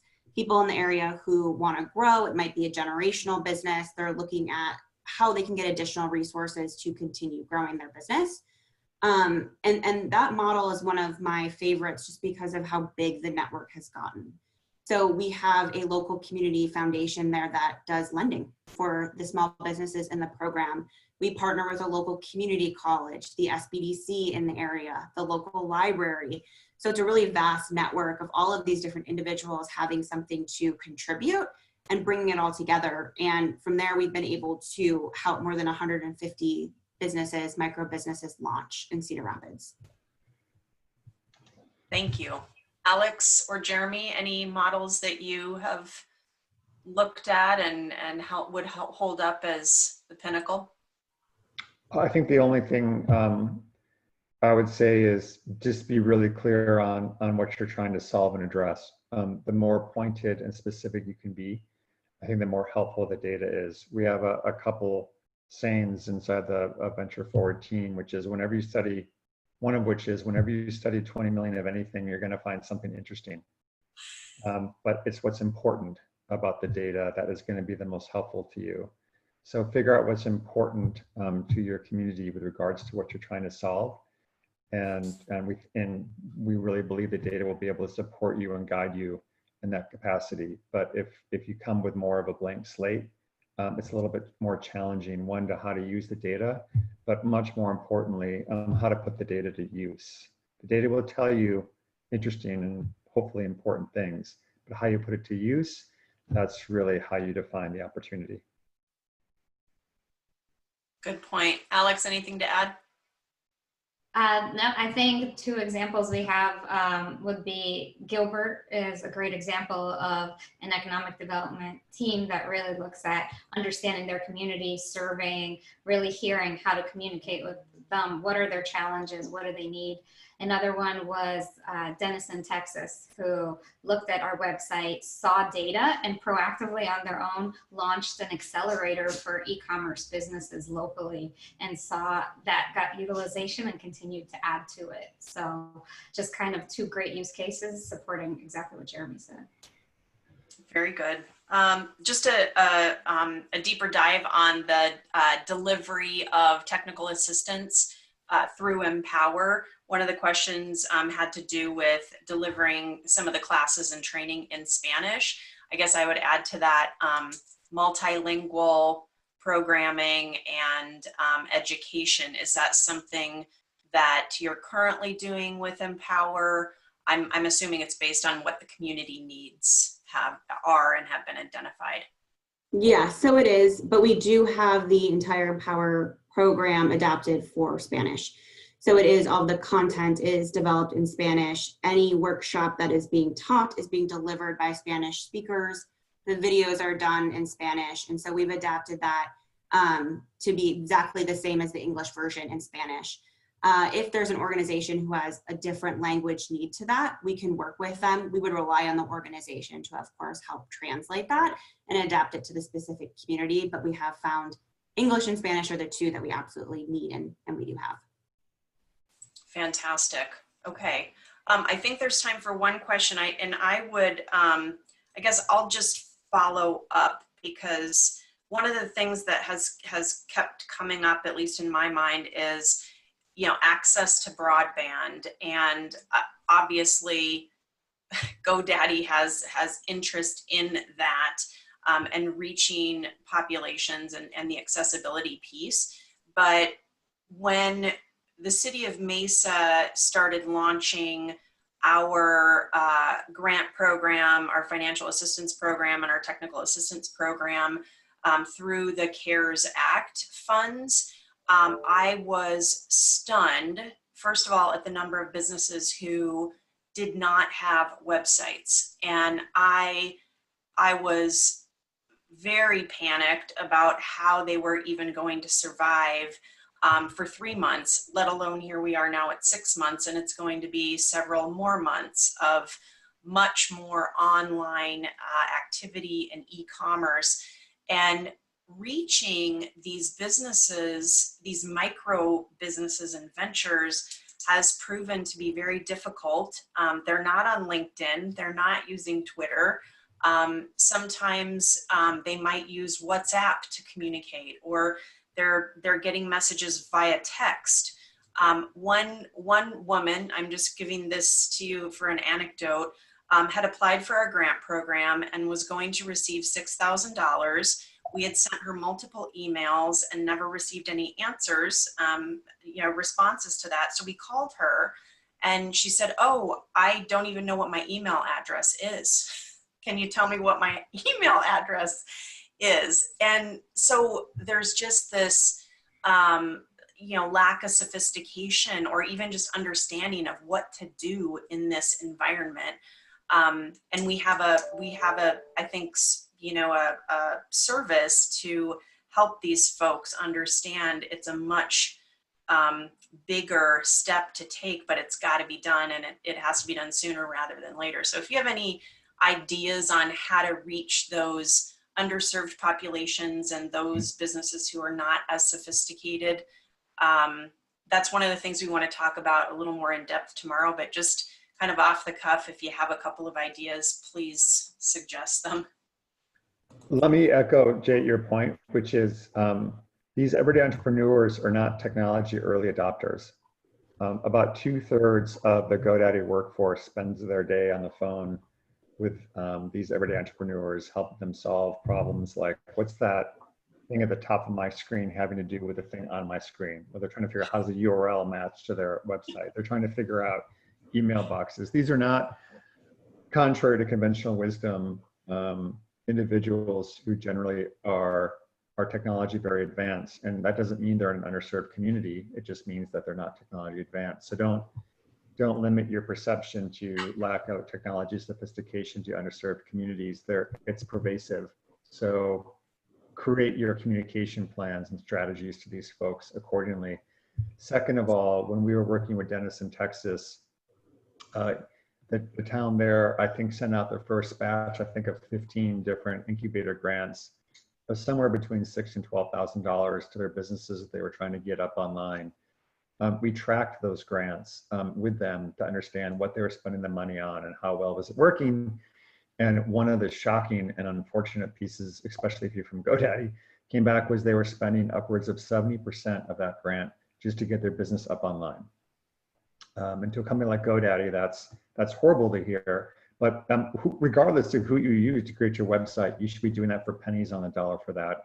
And the rest of that money should be spent investing into your business and business planning and social media and so on top of your website. So just be really aware that even in those communities which may feel healthy economically or highly educated, it doesn't mean they're aware of how to use the technology, or it doesn't mean that they're aware of how to build a website and what it takes to do that. And that's the reason why the Empower program and programs that you can duplicate or leverage are so important to getting these businesses up and running. Please don't just throw technology into your communities and think that it's going to make a difference. That is table stakes, but there's a lot more to do on top of it. Thank you. Thank you so much, Jeremy.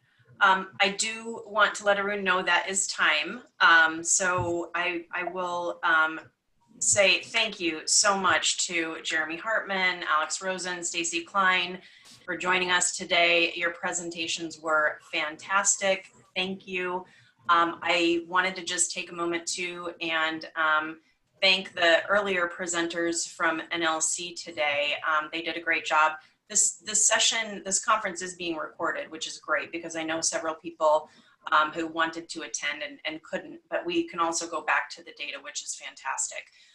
Now I will turn it back over to Jeff Marcel with TIP Strategies to present the results from our own East Valley Small Business Services Provider Survey so that they can share a little bit more granular data with us and help to set the stage for the panel discussion that's coming up as well as tomorrow morning.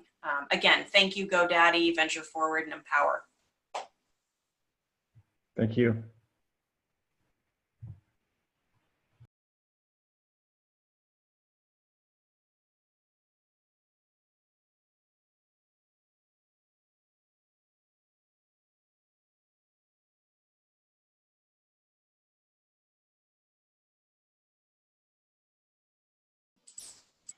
Strategies and joined by Jen Goyne, a consultant with our team as well. And during this portion of our program, we're going to go through some of the background research and best practice models that we have identified for small business resiliency. But before I dive into that, I wanted to take one moment to recognize some East Valley leadership that really has been instrumental to the success of this effort. They are really responsible for today. If it were not for their efforts, we would not be here. So I want to recognize Jay O'Donnell with the city of Mesa.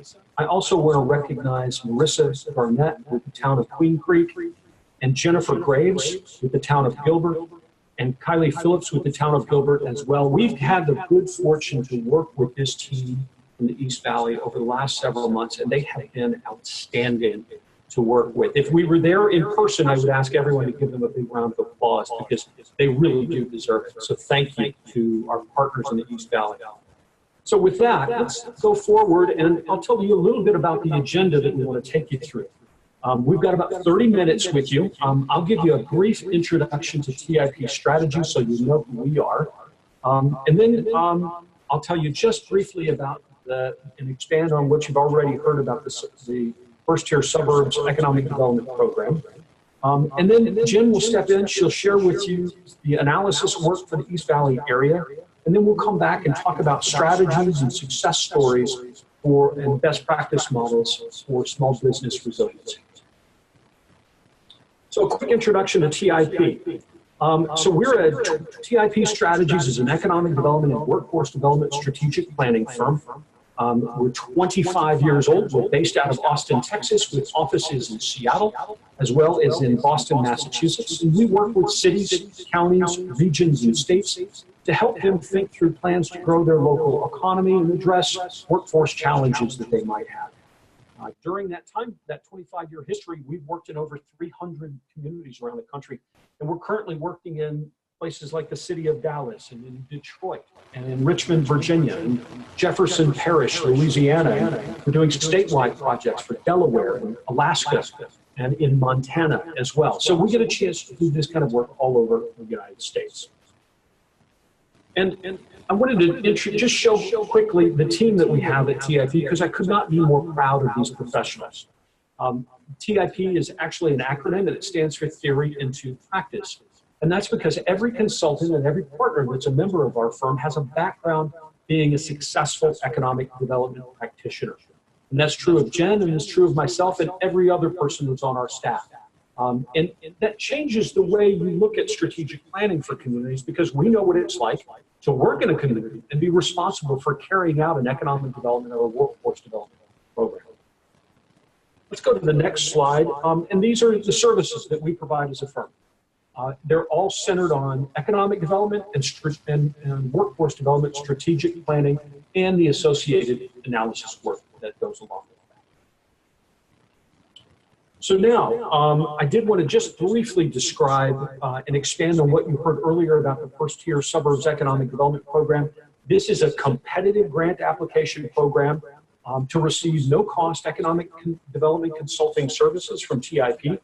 And TIP provides analysis work for the community that's been selected, along with working with that community to host a conference dedicated to an economic development topic of that community's choice. And then we pull all of the information together that's been discussed at the conference into a next steps planning document. And that's where we catalog the best practices that we've identified as a part of the research that we've done. Last year, the suburban communities in the Kansas City region came together and applied and were selected. And the topic they wanted to focus in on was workforce housing and how it was impacting the health of their local economy. Let's go to the next slide. And this year, as you all know, the East Valley community was selected. And it was a very competitive process. We had a lot of really strong applications. But I will tell you, the East Valley application was outstanding. They demonstrated a clear track record of collaboration, as well as the topic they wanted to focus in on was small business and economic resiliency. And we could not think of a better topic to spend time on during this year. Now I'm going to turn it to Jen, who's going to share with you some of the research findings that we have for the East Valley area. Thanks, Jeff. We'd like to start by defining what is a small business. And traditionally, when you're looking at the small business administration definition, that would include an organization with fewer than 500 employees and less than $7.5 million in revenue each year for the past 3 years. For the purposes of this project, in collaboration with the East Valley communities, we have defined a small business as one with 50 or fewer employees. And this parallels what we've seen through TIP in a lot of communities and their local COVID-19 relief programs and in other economic development programs. This chart is intended just to show you kind of the state of small businesses when you're looking nationally and then Arizona and in the Phoenix Metro using that SBA definition I mentioned earlier. As you can see, small business establishments are a giant portion of the number of establishments in your community at almost 100%. When you're looking at employment, both nationally, the state of Arizona and the Phoenix Metro are all pretty close to 40 or 50%. You can also see some patterns in the industries where you have small businesses, professional services, retail, and healthcare appearing pretty frequently. When we're looking at the state of small businesses, again, according to SBA data for this part of our presentation, approximately 99% of firms are small businesses and 47% of private sector employees work for a small business. If you were to look around at all of your small businesses that exist today, approximately 50%, unfortunately, won't be around 5 years from now. When we're looking at Arizona, you can see the number of small businesses closely mirrors the nationwide number, and the same for the number of people who are employed. Something else that we thought was very interesting was that 27% of the $21 billion that Arizona exports is from your small businesses. And taking a look at the impact of COVID-19 on small businesses, we can see it's making a giant dent in the way that these businesses operate. Currently, 86% of small businesses nationwide are fully or partially open. However, according to a survey done this summer, approximately 58% of those owners are worried about permanently closing. 25% of those owners have reported lower sales in the past 3 months, and that's compared with only 1% of owners who said the same thing a year ago. 12% of small business owners think it's a good time to expand, and that is compared to 26% of owners who thought it was a good time to expand in 2019. And as you can see by this data, the COVID economy is having a very measurable financial impact on small businesses. We know through support programs such as the Paycheck Protection Program that minority business owners, Black and Latinx-owned businesses specifically, have received less support. According to this report, 12% of people who applied to the PPP received what they'd asked for, whereas 26% received a fraction of what they requested, and approximately 50% of those businesses anticipated having to permanently close within the next 6 months. We think this calls for a paradigm shift to create a more equitable world. Really just transitioning from focusing your economic programs and your support relief and recovery tools from being open to all businesses to specifically targeting and designing your programs for under-resourced business owners and populations. We would also say that traditionally, while economic developers may have viewed equity inclusion as something that is for their community and workforce development partners, that it's really everyone's responsibility and it has economic benefits for everyone. When we're looking at the Phoenix East Valley, this chart shows you the top largest industries in the East Valley, again, initially using that SBA definition with the small business share. And as you can see here, these are the industries with the greatest proportion of small businesses. That blue shows you 50 or fewer employees, gray is 50 or more, and very, very dark blue is a non-employer establishment. You can get a quick idea of how many sole proprietorships are in these categories. On this chart, we are showing you employment by the 10 largest industry sectors by employment and the small business share of those industry sectors. Again, the blue is for 50 or fewer employees. That dark number, dark blue, is for employment in non-employer establishments. So you can see here again, professional, scientific, and technical services have the greatest proportion of that small business employment as we define it in this project. I wanted to quickly ground everyone in the geography in which we're working. Those of you from Arizona probably are very familiar, but some of you may not be. So the dark colors represent the actual city boundaries of Mesa, the town of Gilbert, and the town of Queen Creek. Where you see a slightly lighter shade are the zip codes that we use for our data analysis to roughly approximate where the cities are. On this slide, we would like to quickly show you the total employment and small business share in the Phoenix East Valley. Where you see the dark blue on your left is where there's the greatest concentration of employment overall with the number of employees. And then to the right, we are seeing the greatest employment share of small businesses. So you can see where you've got the darker colors, you have up to 100% of a small business employment share. And again, this is by zip code for 2018. On this map, you can see a distribution of PPP loans. Unfortunately, we could not bifurcate these by small businesses due to limitations of the data. But what you can see on the left are the average amounts of loans with the number of loans distributed for a particular area. And on the right, we can see the estimated dollars per job retained. And it's kind of interesting to see that not always do the greatest number of loans, correspond with the dollars per job retained, and vice versa. So this is just a quick way to see where the money has gone and how much was spent per job retained.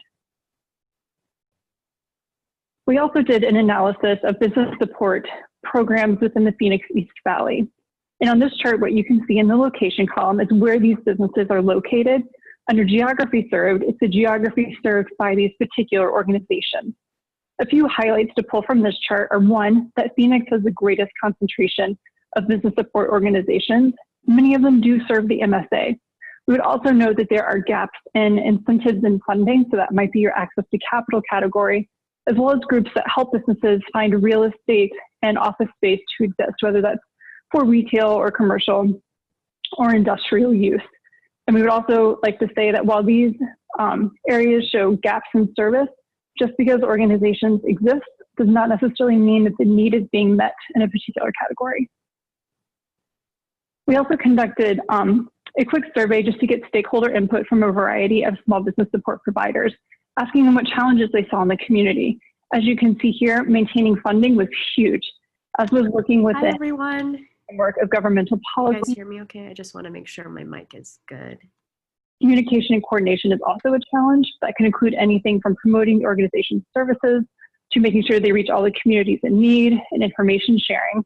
And then, of course, COVID-19 has had a very dramatic impact on these support service providers. When we ask about opportunities to assist these small business service providers, they identified a few things.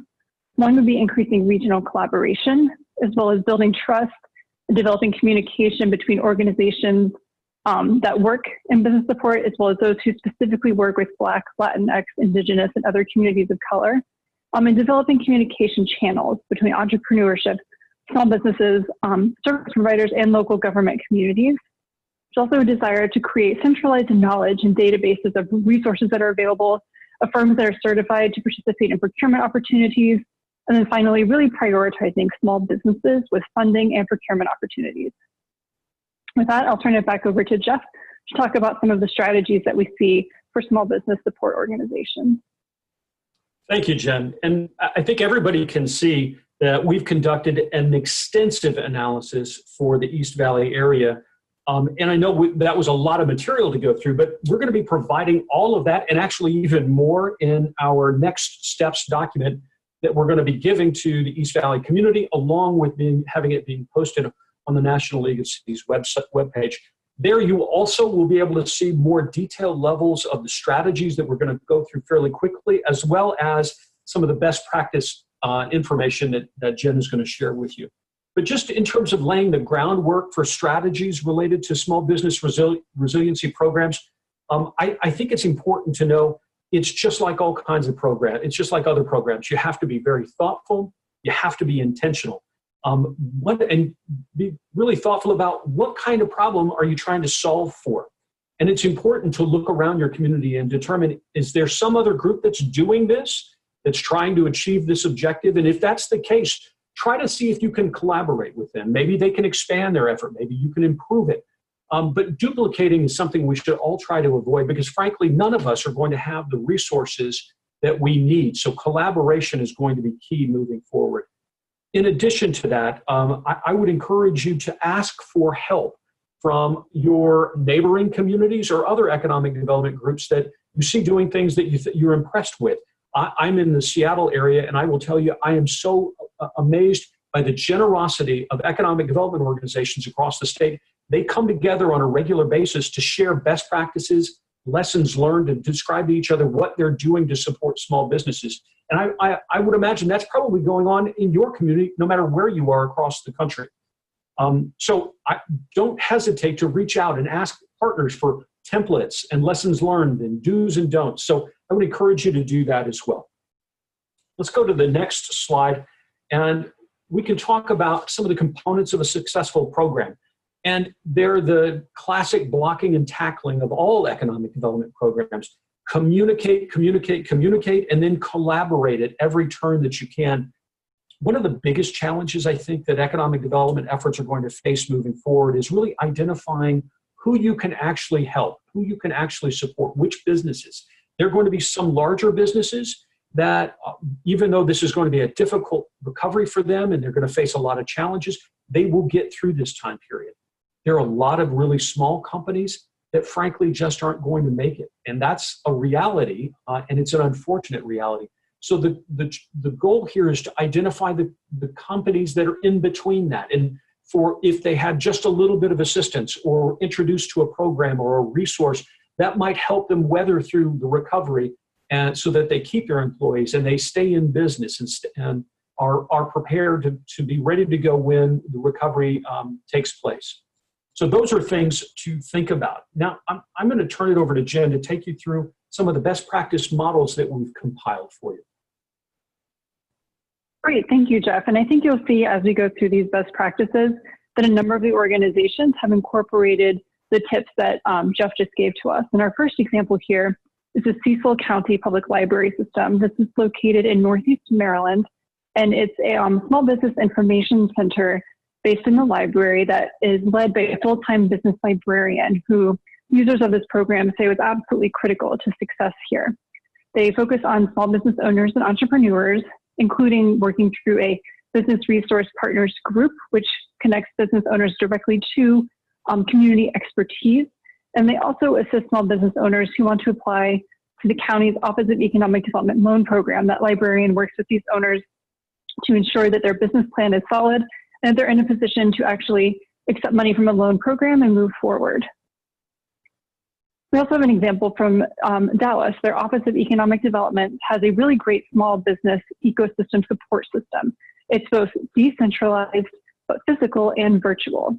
They have a business resources and information network which stretches across 28 library branches, reaching people in all corners of the city. And this group really connects entrepreneurs to funding resources, to market research, to mentors, and to networking events. The next tool is called Size Up Dallas. It was developed by Size Up in partnership with the city of Dallas. And this is really interesting. And it provides owners specifically of small and medium-sized businesses with industry-specific localized information. And this includes information that allows them to rank their business performance, to discover potential customers and suppliers, to optimize advertising, and really positions them well for a smoother COVID-19 existence and recovery. The Urban Redevelopment Authority of Pittsburgh has created the Center for Innovation and Entrepreneurship. And this is a multifaceted way of cultivating a small business support ecosystem. They have an in-person business action team who meets with those owners, helps them access resources and personal connections. They also have an online tool called Launch Pittsburgh that connects entrepreneurs and resources. They've been a supporter of a roadmap that really prioritizes equal access to products and services. And they have a program called Catapult, Startup to Storefront, which is a place-based business incubator for minority and women-owned businesses. It provides them with retail space to build their product and to sell it. And then it also benefits the communities in which they are located by creating retail frontage and activating areas. In Vermont, the Brattleboro Development Credit Corporation has a really interesting approach to supporting businesses throughout their life cycle. Their Instigate program was developed in partnership with the Windham County Economic Development Program. They provide commercial and industrial space. They operate the South Vermont Business Accelerator, which is a rural accelerator that focuses on value-added food businesses. They host a business plan competition. They coordinate monthly meetups to discuss business ideas, and they provide access to a startup boot camp. The City of Austin, their Office of Economic Development has done a great job of leveraging existing businesses. They have a program called Solely Austin, and it's a Merchants Association and Business District Incubator.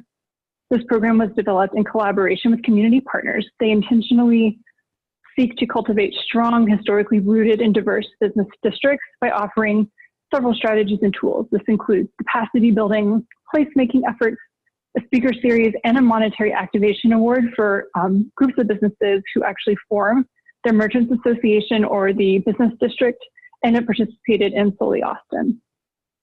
Prosper Portland developed a COVID-19 relief fund that strategically increases access to capital for businesses that are owned by people of color and or women. The fund was designed in partnership with these targeted groups, which includes multicultural chambers, CDFIs, and neighborhood organizations.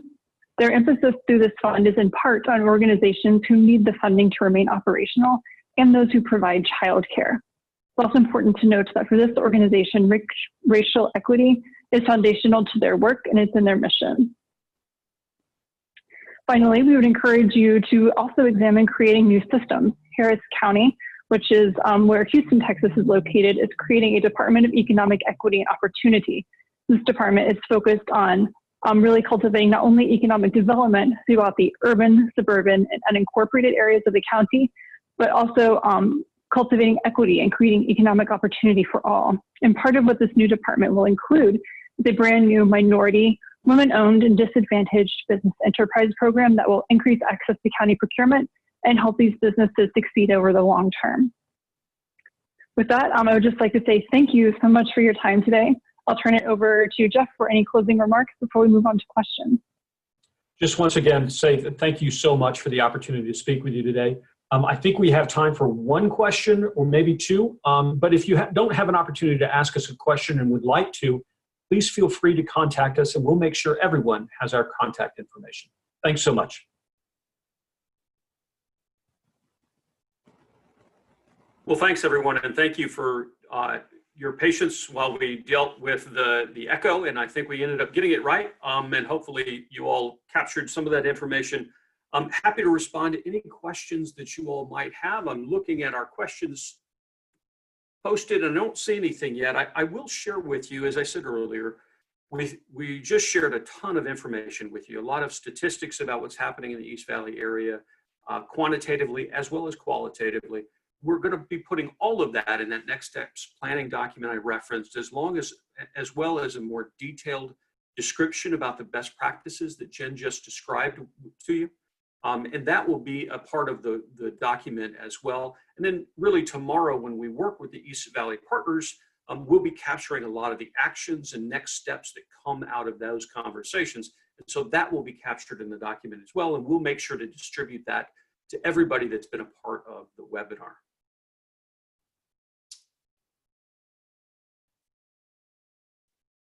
And Jen, I think this is a question that you might be able to respond to. Can you talk more about the Size Up program that Dallas is using?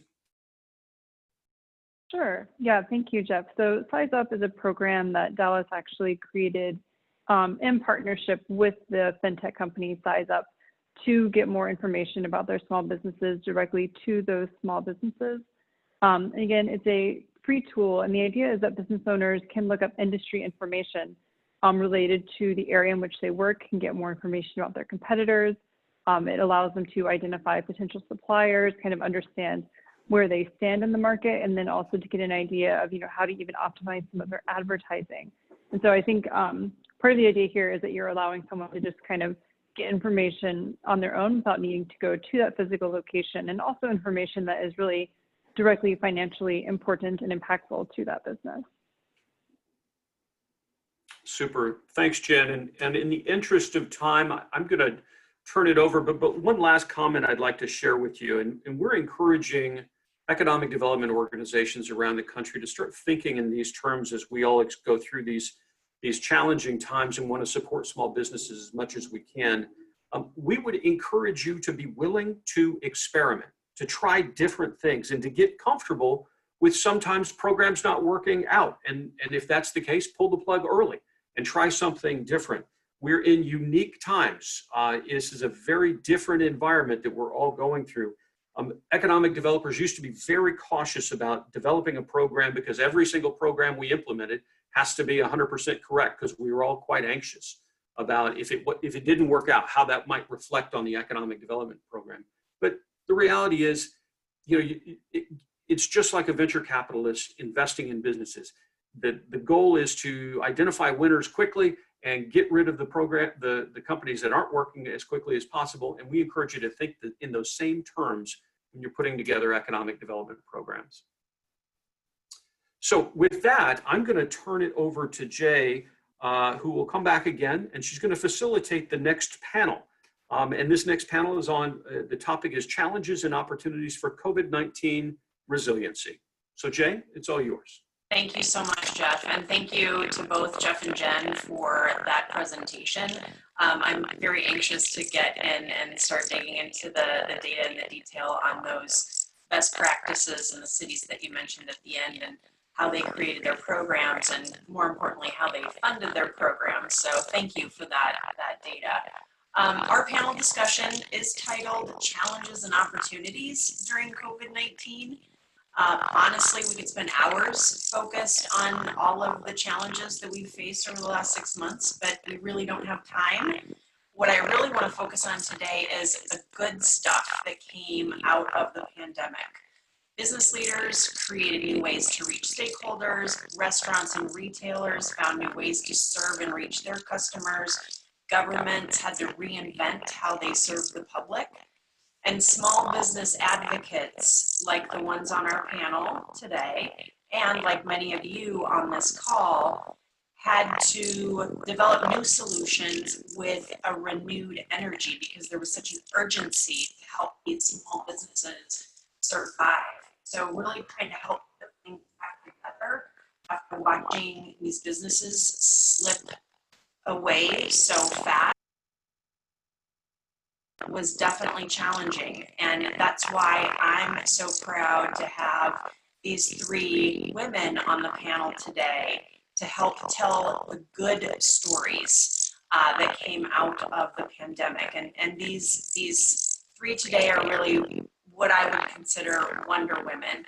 I'm so pleased to introduce Kimber Lanning. She is the founder and executive director of Local First Arizona, and she is an entrepreneur herself. At age 19, she opened Stink Beads, a new and used music touring website that's based in Phoenix, Arizona, and it's still open today. Jenny Poon is a serial entrepreneur and founder of Cahoots, which is ranked best by Inc.com. And I'm proud to call her a fellow Midwesterner as she grew up in the Twin Cities and graduated from the University of Minnesota. And finally, Kimberly Rowland. She's the Director of Innovation and Entrepreneur Programs with the Better Business Bureau serving the Pacific Southwest. A native Phoenician, Kimberly did her undergrad at St. Mary's College and her master's in social justice and human rights at ASU. In 2019, she launched Empower by Godaddy, and just this year, she launched the Main Street Matters grant program to aid small businesses during the pandemic. So we have a great panel, and we're going to get into it in just a minute. But again, during the session, feel free to enter your questions into the Q&A box, and we'll have some time at the end for the panelists to answer a few questions.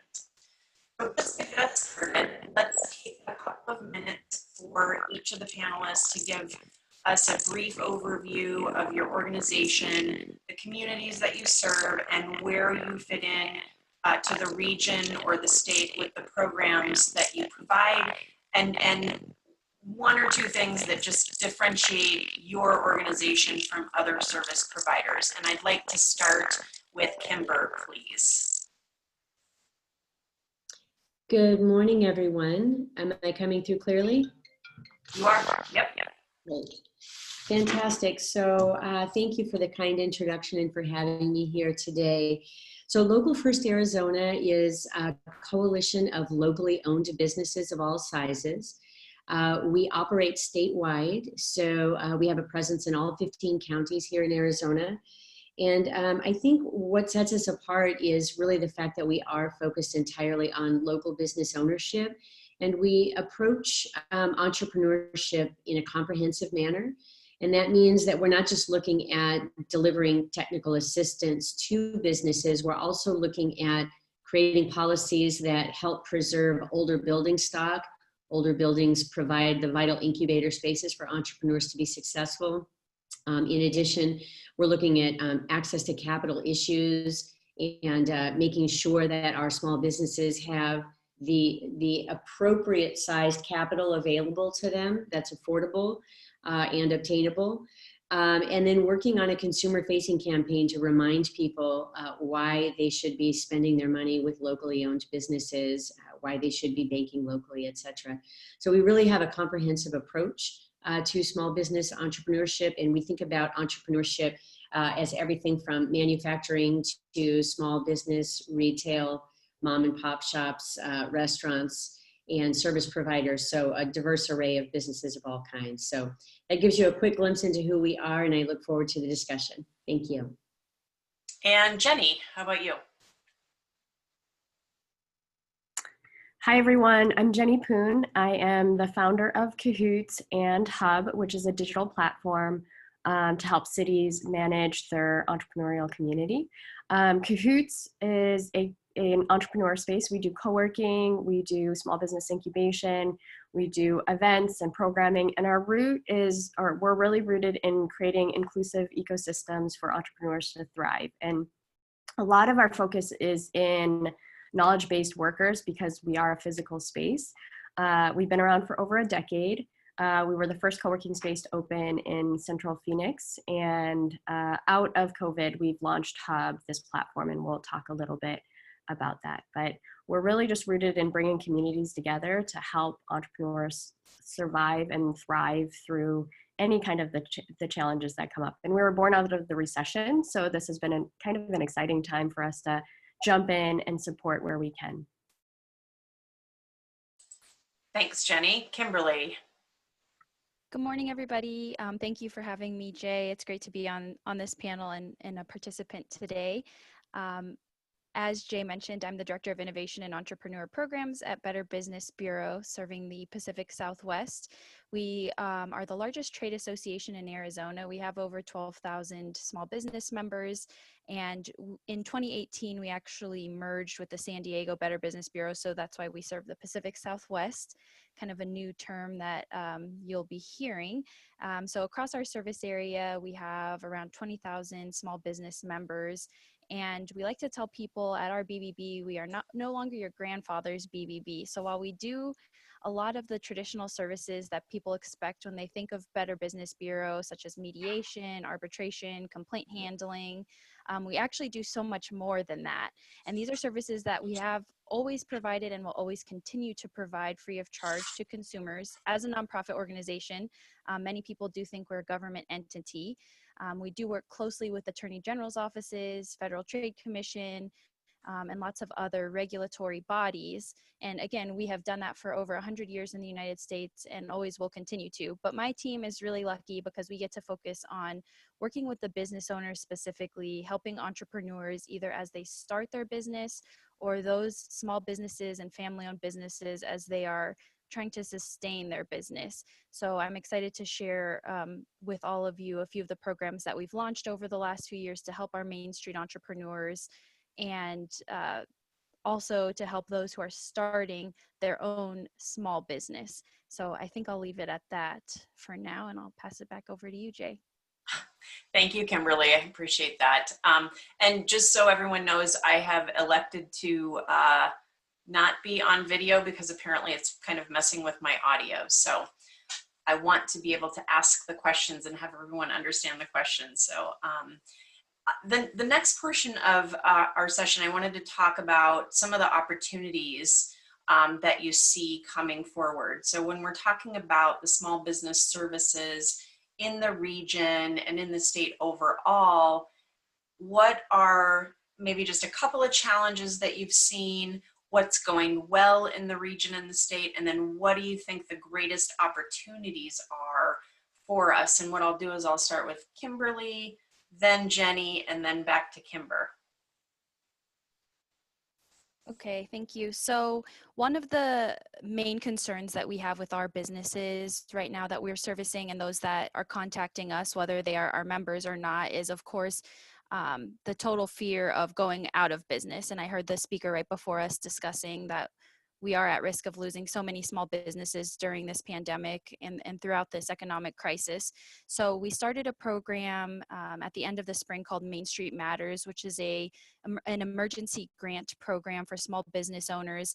The first few months, we actually targeted those business owners who are not qualifying for any funding from the CARES Act. And so far, we've been able to award over $126,000 in emergency grants to small businesses across Arizona and Southern California. And we are continuing to award these grants on a monthly basis until the end of 2020. So I'm happy to talk more about that if anyone's interested. But we've collected a lot of great data in the applications that we've received for the Main Street Matters program. And again, our BBB has piloted this program. I know that there may be people on from around the country, and there's some other BBBs that are looking to iterate and attempt to pilot this program in their service areas, especially in Boston, Colorado, and up in the Pacific Northwest. But some of the data that we're getting is very concerning. So over 66% of the businesses, and we've had around 1,500 businesses apply, over 66% of those businesses that have applied for our emergency grant program have told us they have less than 1 month of operating capital or cash on hand. So of course, this is a staggering number. We hate to see this, but it does show how dire the situation is. In addition to that, around 55% of those that have applied indicated to us that they've either furloughed or have laid off or will need to lay off employees or staff. The average size of the businesses that are applying to our program, it really does range. We have some businesses that have been in business for decades, some that are newer, but the average length of time that these businesses have been around is actually 17 years. And the average number of employees, again, just from the applications we're receiving, are around 4 employees. So pretty small businesses. So these are some things that we're looking at. How can we address this? Because we know that the funding that we're giving out is just a Band-Aid.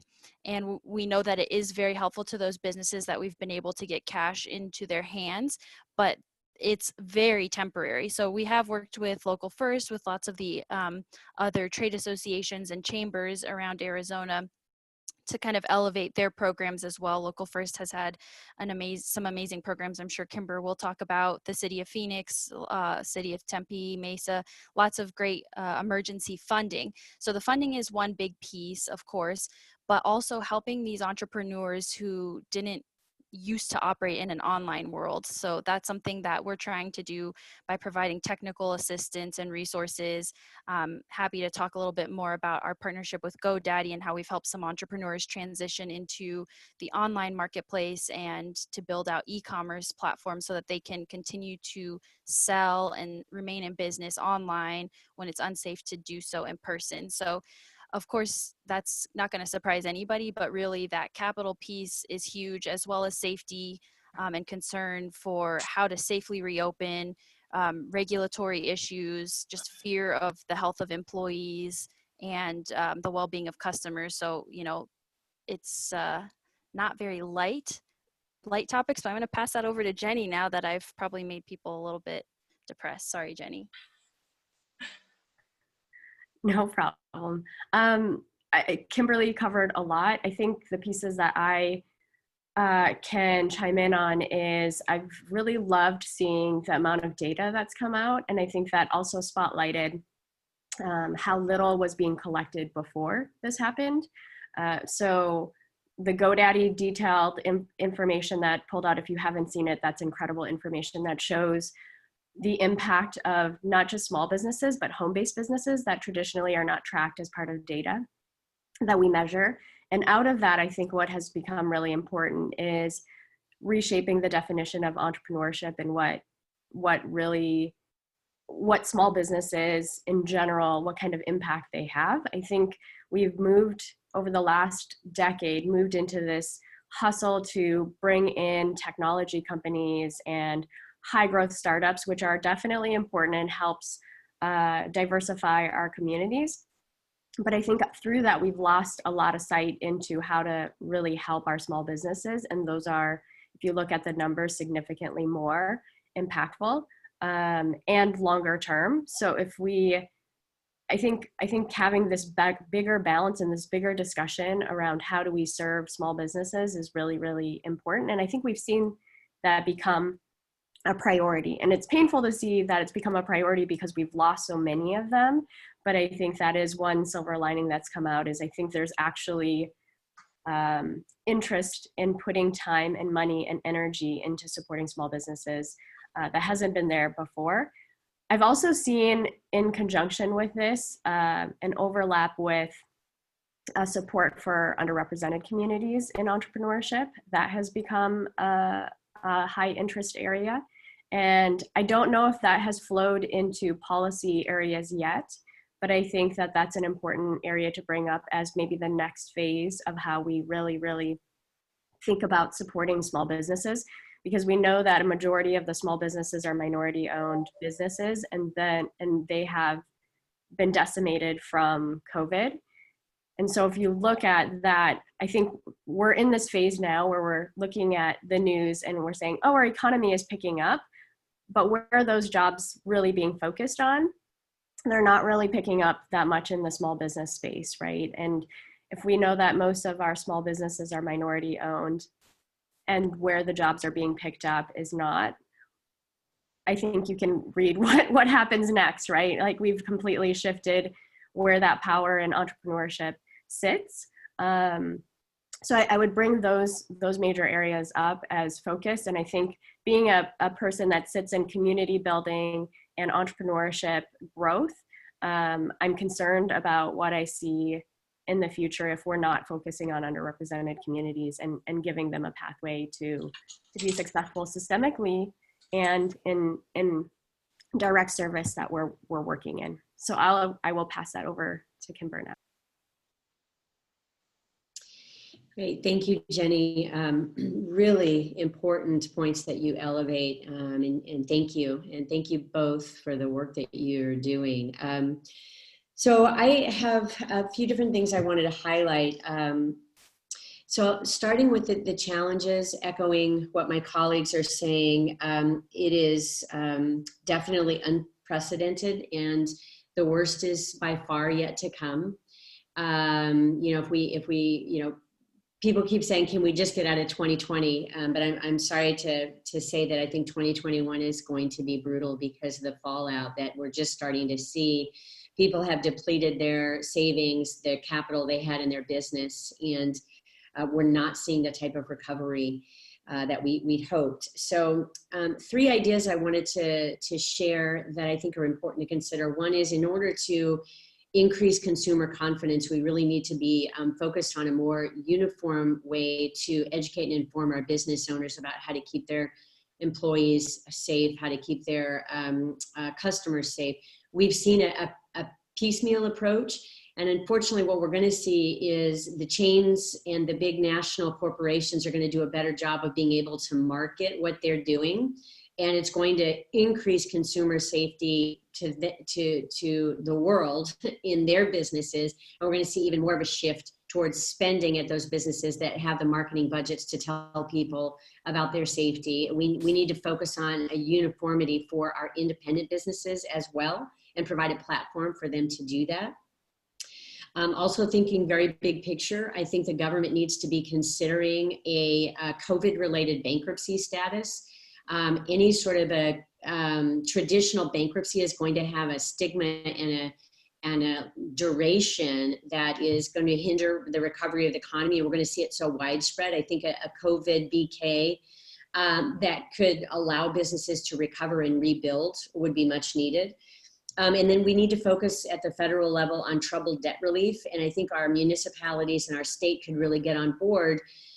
Understanding we need to get the landlords out of, right now the landlords are the meat in the sandwich between the banks and the tenants. And we need to offer relief from the banking perspective, because after the last downturn in 2008, it's important to note that all of those businesses, or those landholders rather, have become personal guarantors on that debt.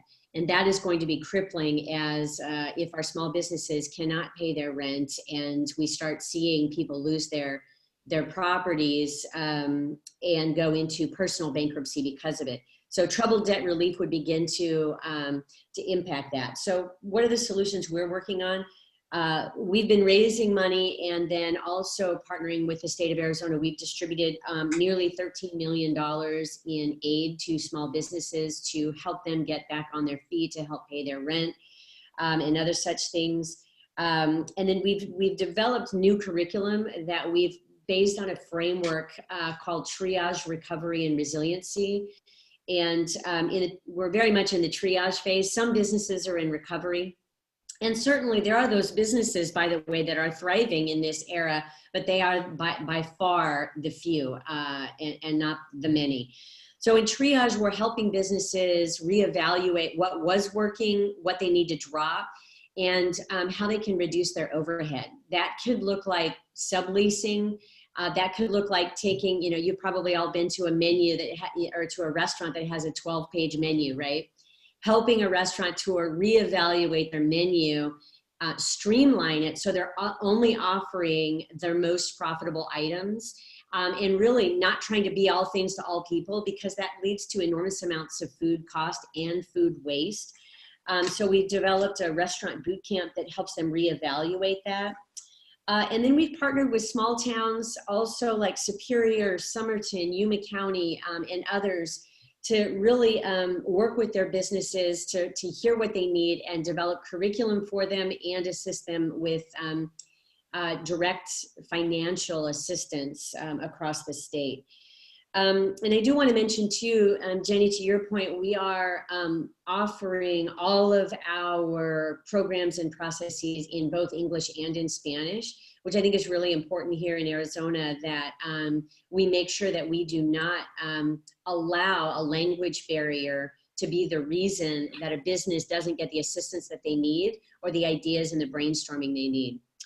And then the final couple of things I just want to mention, partnering with the city of Phoenix, we have a program called Feed Phoenix. The city designated $600,000 that they wanted to use to feed COVID impacted families. Now, it would have been very easy for them to take that money and just give it to Aramark and say, you know, produce X number of meals per week for the next 6 weeks. But we were able to work in partnership with them to develop a program where we're actually weaving that money through 40 plus restaurants and sourcing the food from Phoenix-based farmers. So in total, we're touching over 60 businesses and injecting capital into those businesses to feed the COVID impacted families. So again, this makes us reevaluate in the middle of a crisis. Every single one of us that has a business, the way we are procuring goods and services is going to matter to Arizona's recovery. Our biggest companies, our anchor institutions, need to be thinking about how can we source from Arizona companies now more than we ever have before? How can we diversify our spend so that we're touching as many Arizona businesses? I'm not asking them to spend any more money, but I am asking them to be intentional and to reconsider this whole notion that just buying cheap goods from far away is a way to run a business that's effective, and it's not sustainable. We need to invest in Arizona's economy, and our cities are doing a good job of pivoting, and our big companies need to be responsive to that as well. And then the last thing, and I know I'm taking a lot of time here, but I just want to highlight one of the things we've done is we put together a panel of small business owners, retailers, and restaurants that are having good ideas and putting them out in front of others. So for example, I took Kids Stop Toys. They're doing all of their shopping. They're not open to the public. They're doing all of their shopping using FaceTime, where their customer or their employees go out on the floor and showcase the gifts and help people shop one at a time. And then they do curbside pickup. A company like Changing Hands that is bundling gift packages and selling subscriptions. So we put these presenters together in a panel, and then we talked to different merchants associations in rural towns. We talked to the 4th Avenue Merchants Association in Tucson to begin a dialogue across the state between business owners to get them thinking about what they could be doing differently to be more responsive to the environment that we're in our restaurants. Trying to survive at 50% occupancy. They've had to rethink their menus, many of them doing family style meals. We would just continually ask the public to dine out as often as they're privileged enough to be able to do so, to be able to support these restaurants, order carry out, and then be patient. Love your business owners and understand they're under more stress right now than they've ever been. So I'll wrap it up there and hand it back to you, Jay. All right, thank you, Kimber. You actually brought up a few good points that segue very nicely into my next question. You talked about what Local First Arizona is doing now and how you have modified your lines of service, some in very significant ways. So I wanted to ask Kimberly and Jenny, what has changed dramatically for your business model? And I'd like to start with Jenny because Cahoots is obviously a co-working space. So how did you pivot and what worked and what didn't? So yes, Cahoots is a co-working space. We do events and programming, and we were hit pretty hard, you know, as you would imagine in a physical space. We were probably sitting at around a 40% loss, and that was difficult. We're fortunate that we've been around for a while and we have a good name here, but I think what was more difficult is every single business that we lost in that process, knowing their stories. You know, we saw a lot of them from the very beginning of when they incorporated and helped them through those processes. So I think that was the most challenging. And so we pivoted our energy. Last year, we actually decided that we wanted to figure out how to scale our resources. We've been doing educational online events, or doing educational events since we started, so over a decade, finding good speakers and organizing good programming.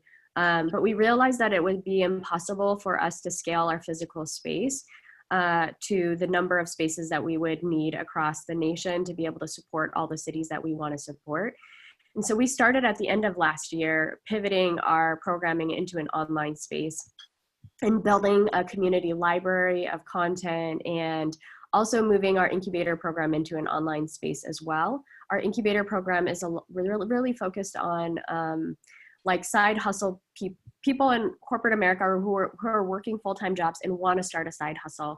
And so we started moving that into all digital space at the end of last year, the beginning of this year.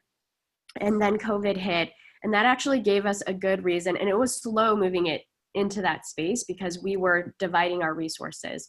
And so when COVID hit, we pivoted, and now all of our staff could completely focus on moving things into the online space.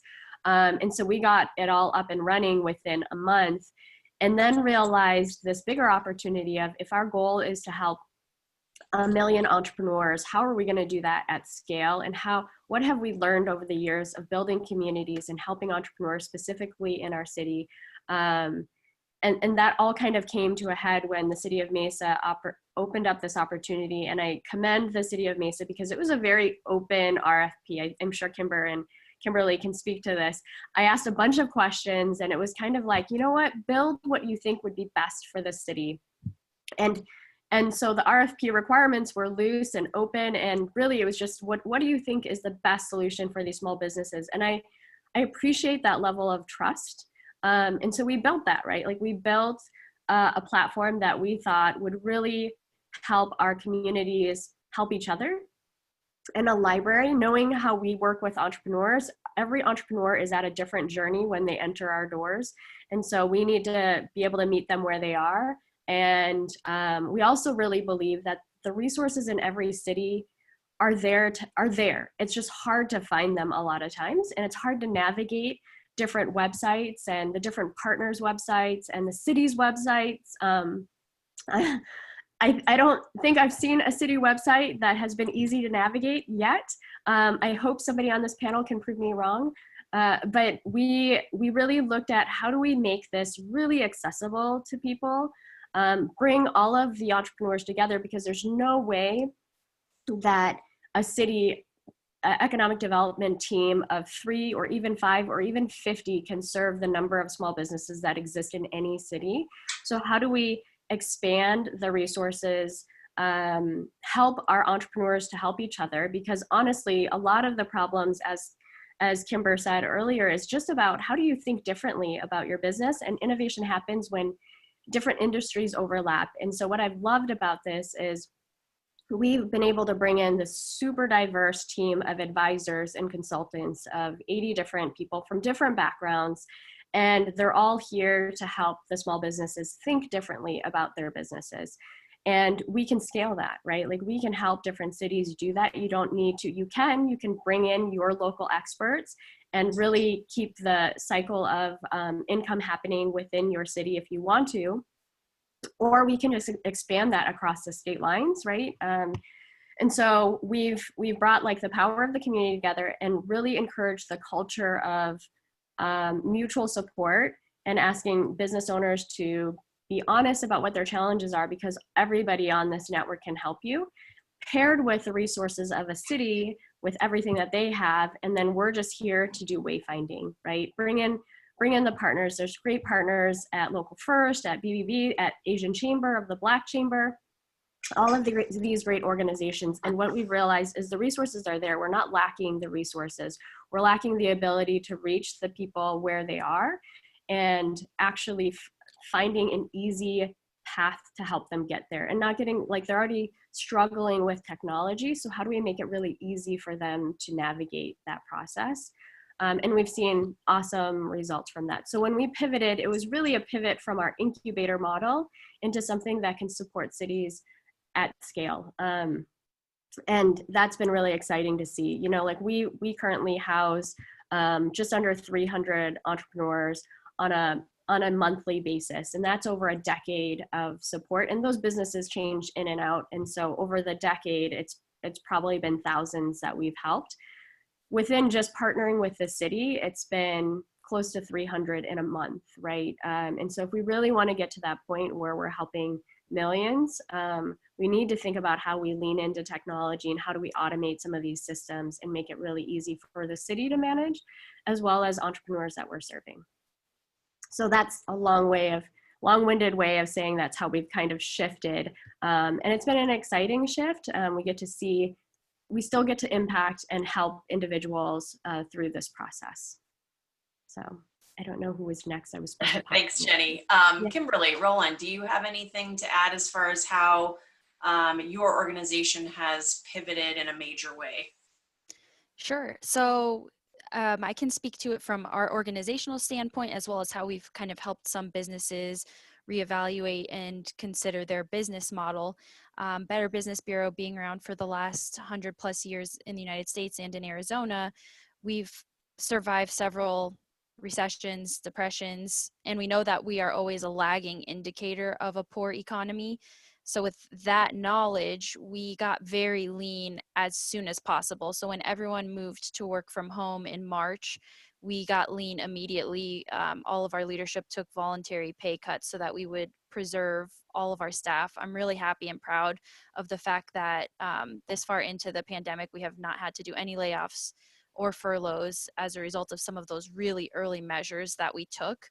Another thing that's kind of like what Jenny was mentioning, it ends up being a little bit more lucky than, can't take credit for seeing into the future, but through our merger process, we moved over to soft phones, which is huge because we have over 120 employees across Arizona and California, and lots of them are on the phones all day with business owners or with consumers.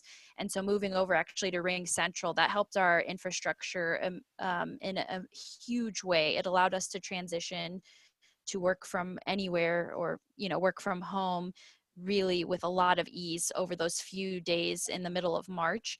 So those are two things that helped us organizationally. We were already planning on launching the Main Street Matters program more as an awards program to highlight amazing Main Street business owners. That's really the heart of the Better Business Bureau membership, no matter where you are in the country. We've always had kind of the backbone of the economy being your small business owners who don't get all of the recognition in the startup scene or the entrepreneurial community. There are plumbers, our pool cleaners, HVAC, your automotive companies, all of these types of businesses that really aren't recognized in the tech space, we know are driving our economy, right? We call them the less sexy businesses because they don't get that recognition that they deserve, but they drive our economy. And so we were intending for the Main Street Matters program to be a great way to highlight the voices of Main Street business owners across our state.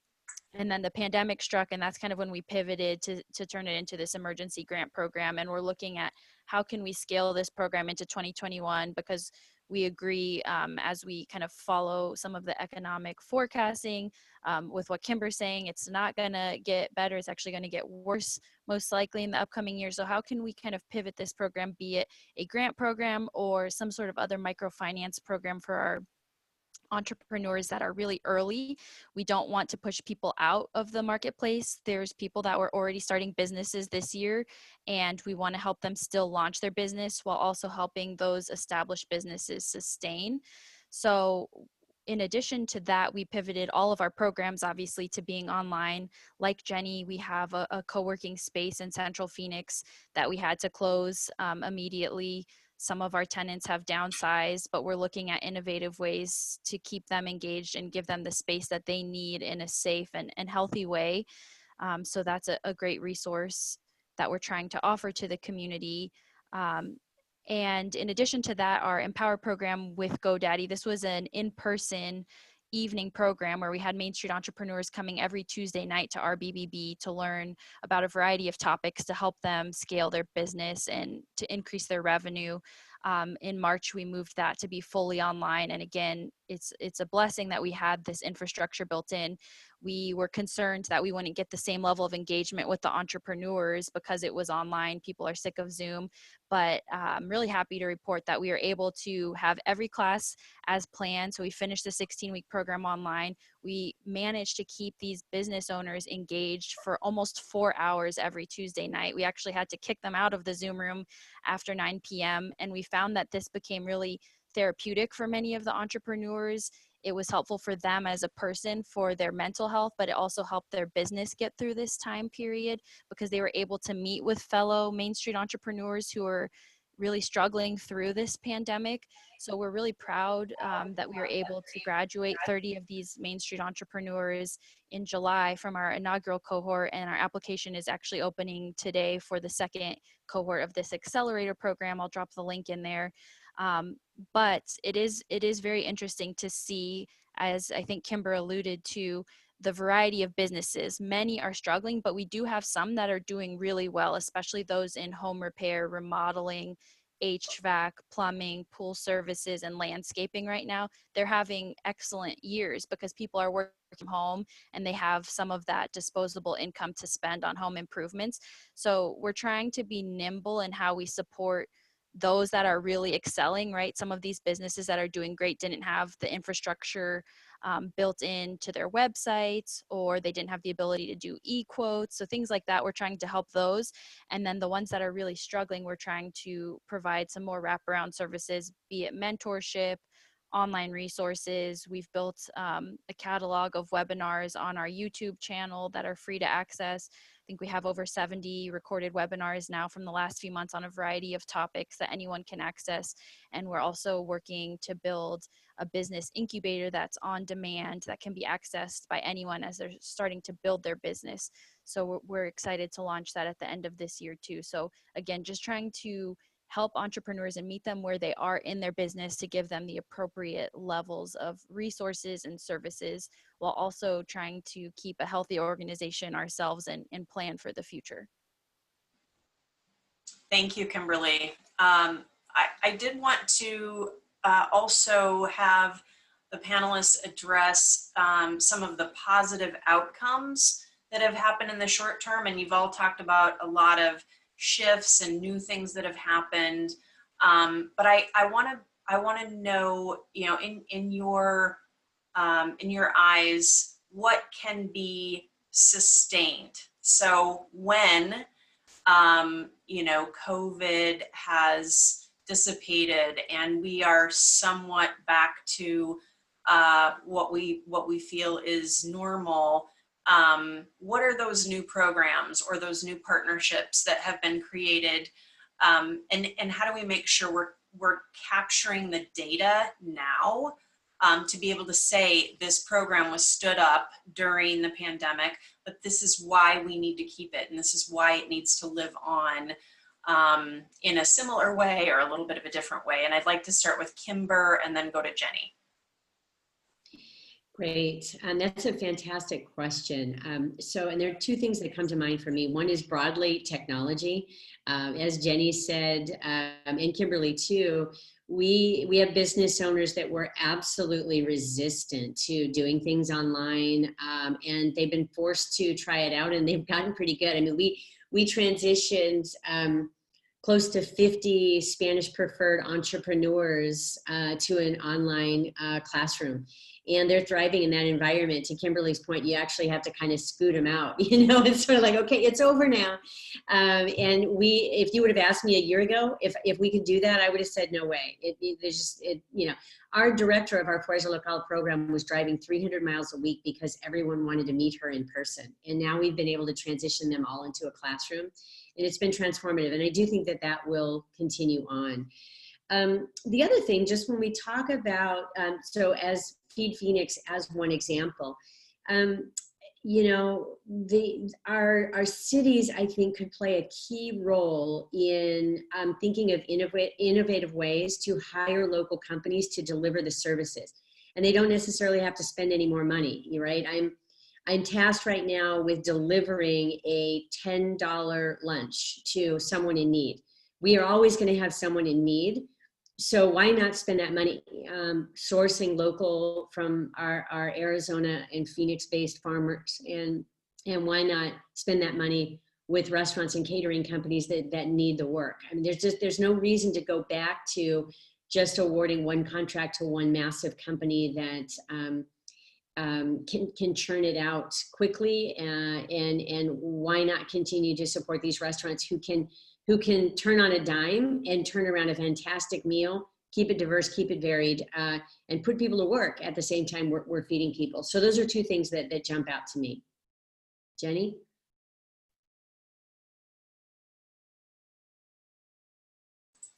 You're muted. Sorry, there we go. Can you guys hear me now? Yes.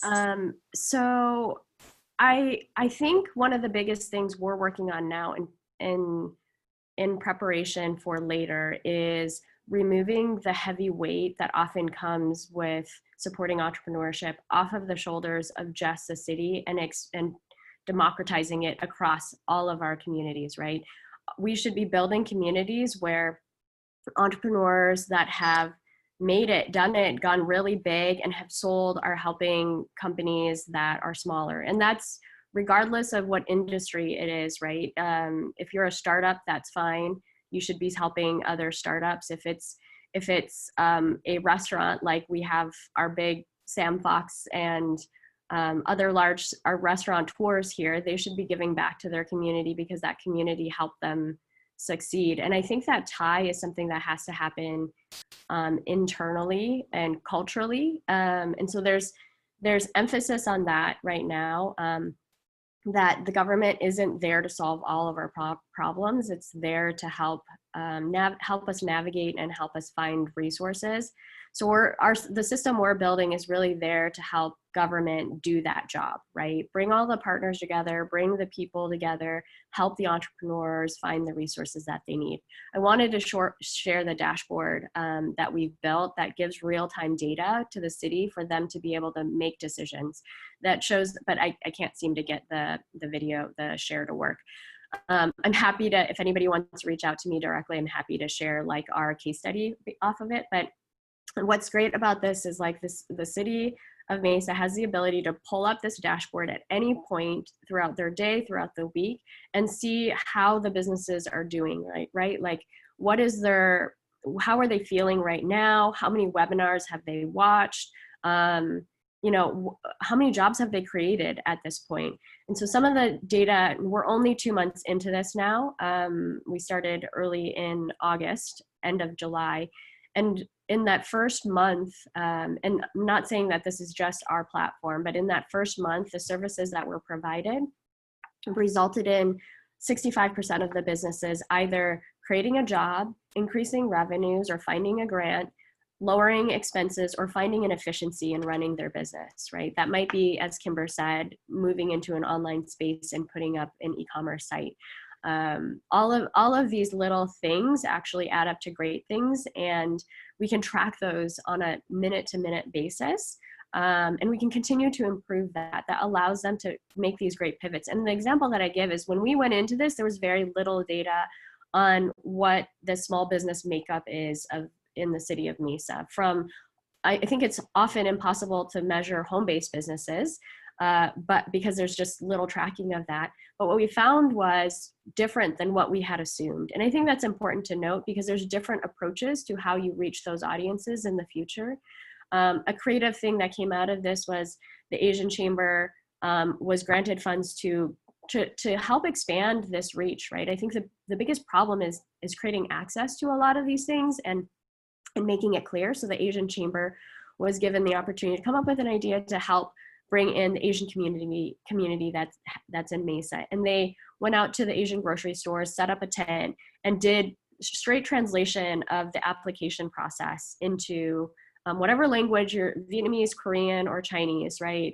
We could translate it and we'll fill out the application for you. Sometimes that's what they need. You know, my parents are immigrants, refugees from Vietnam, and they're in Minnesota running a small business that's 45 years old. And they still struggle with navigating the PPP loans. And in fact, they didn't, because there's inherent mistrust in that. They didn't think that that was meant for them. And so understanding the dynamics and the history behind some of this and trusting partners to navigate that process, I think is helpful. The piece that has often been missing, and I don't think that this is a new idea.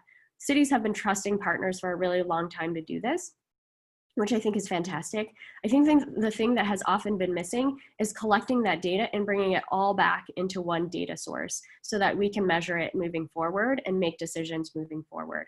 And that's the little tricky piece that I think we're most excited about solving. Is everybody is using different tools and different metrics and things like that. We can bring it all together and provide a source that allows all partners to make good decisions. And so that's probably our next phase. We've really just done that with the city of Mesa. And again, with that expectation of that first RFP being whatever we want.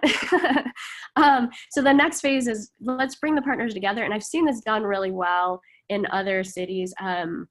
I was just speaking at the Kauffman Summit last week, and I'll have to pull up what city that was, but they did a similar thing where they brought in all these different partners. Different partners were using different forms and different intake forms and data, and then how do you bring that all together so that, one, the city has it and all of the partners know what the goal is moving forward. So we've been working heavily on that, and I think that will continue to be a vital piece of what cities need moving forward. And if any of the cities are in that Smart City initiative, that's one of the key pieces that you're trying to check off in your requirements anyways. So it's been exciting to actually get buy-in and investment from cities. The second piece I'll add to this that I think is something we're moving towards and hoping to move out of the city to have to manage is the case management piece. I think a lot of times cities worry about taking on more programming because what's that going to take at the city level to manage moving forward? And I think I've realized that through this process that it is a heavy lift. You can't keep adding staff at this point, especially. So we're working on how do we actually create an AI bot to help entrepreneurs through this process, right? Like the questions that they run into and the problems they run into are problems that all entrepreneurs run into. And the thing that's different is the historical context that you come from and the lens that you're viewing it through. So how do we help navigate through some of that and then add in the human elements after? That will help the city not have to carry as much of that burden.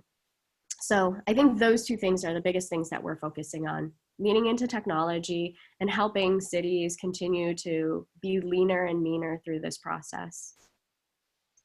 Great, thank you, Jenny.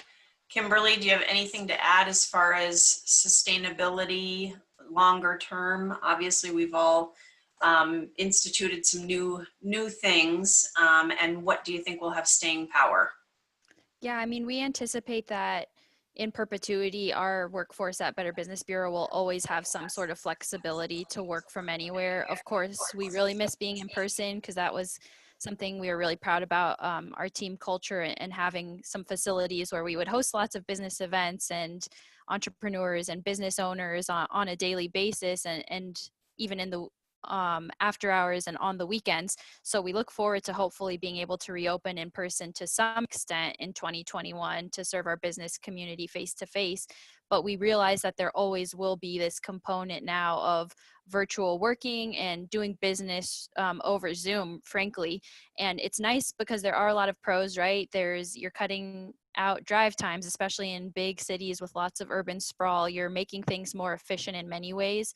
So the technology piece is key for us as an organization, and also as we speak with our business owners and entrepreneurs to teach them how to do business over Zoom.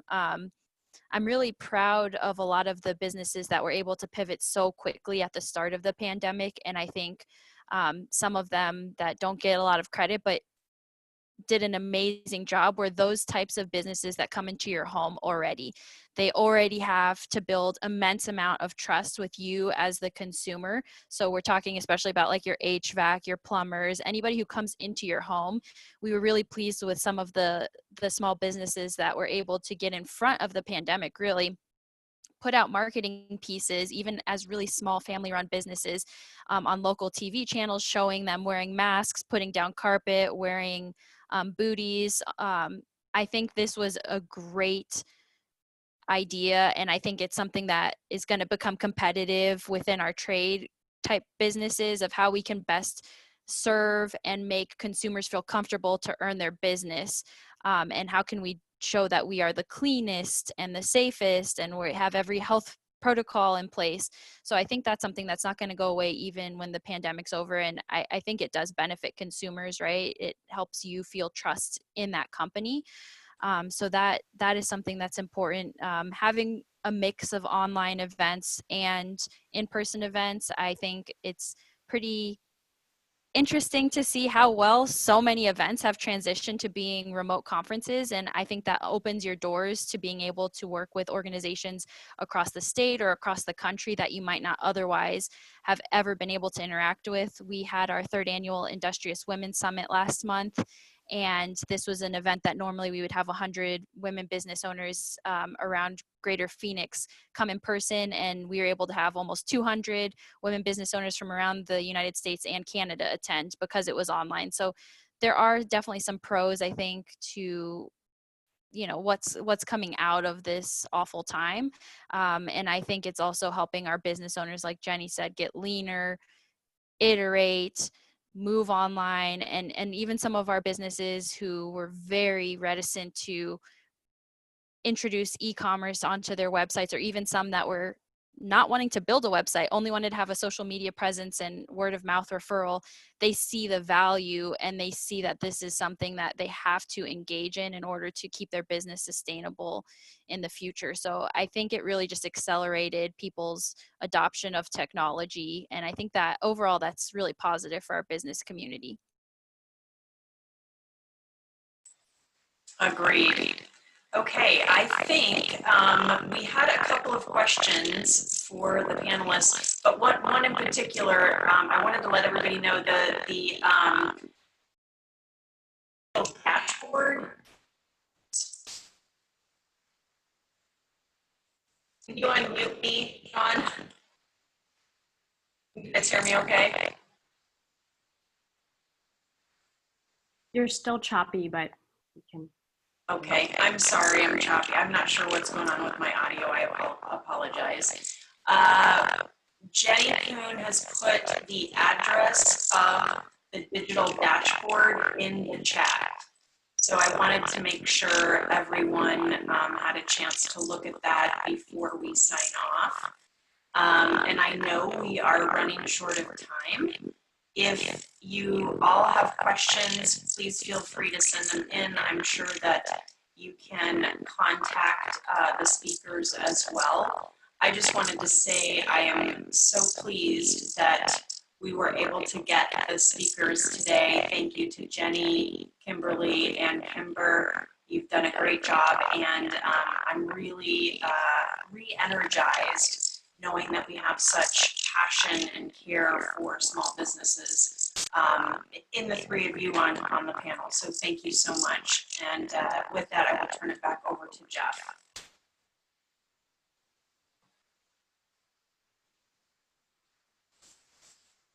Thank you, Jay. And I want to underscore that as well. Thank you to all of the panelists throughout today. It's been an amazing lineup of speakers today. They've been all outstanding. I want to thank the team at the National League of Cities as well for hosting the webinar. I want to thank our East Valley partners for all of the work that they have done putting this day together, and how excited we are for tomorrow and tomorrow morning. As I said earlier when we began this conference, tomorrow is really dedicated to the East Valley communities and making sure that we give those folks as much of an opportunity as possible to weigh in and provide input, because this is not just a day conference. The objective here is to make sure that we work with the local stakeholders within the East Valley area to talk about new collaborations and ways that they can expand what they're doing to support small businesses in the East Valley community. So once again, thank you to everyone, and I believe we have a closing video now from the National League of Cities.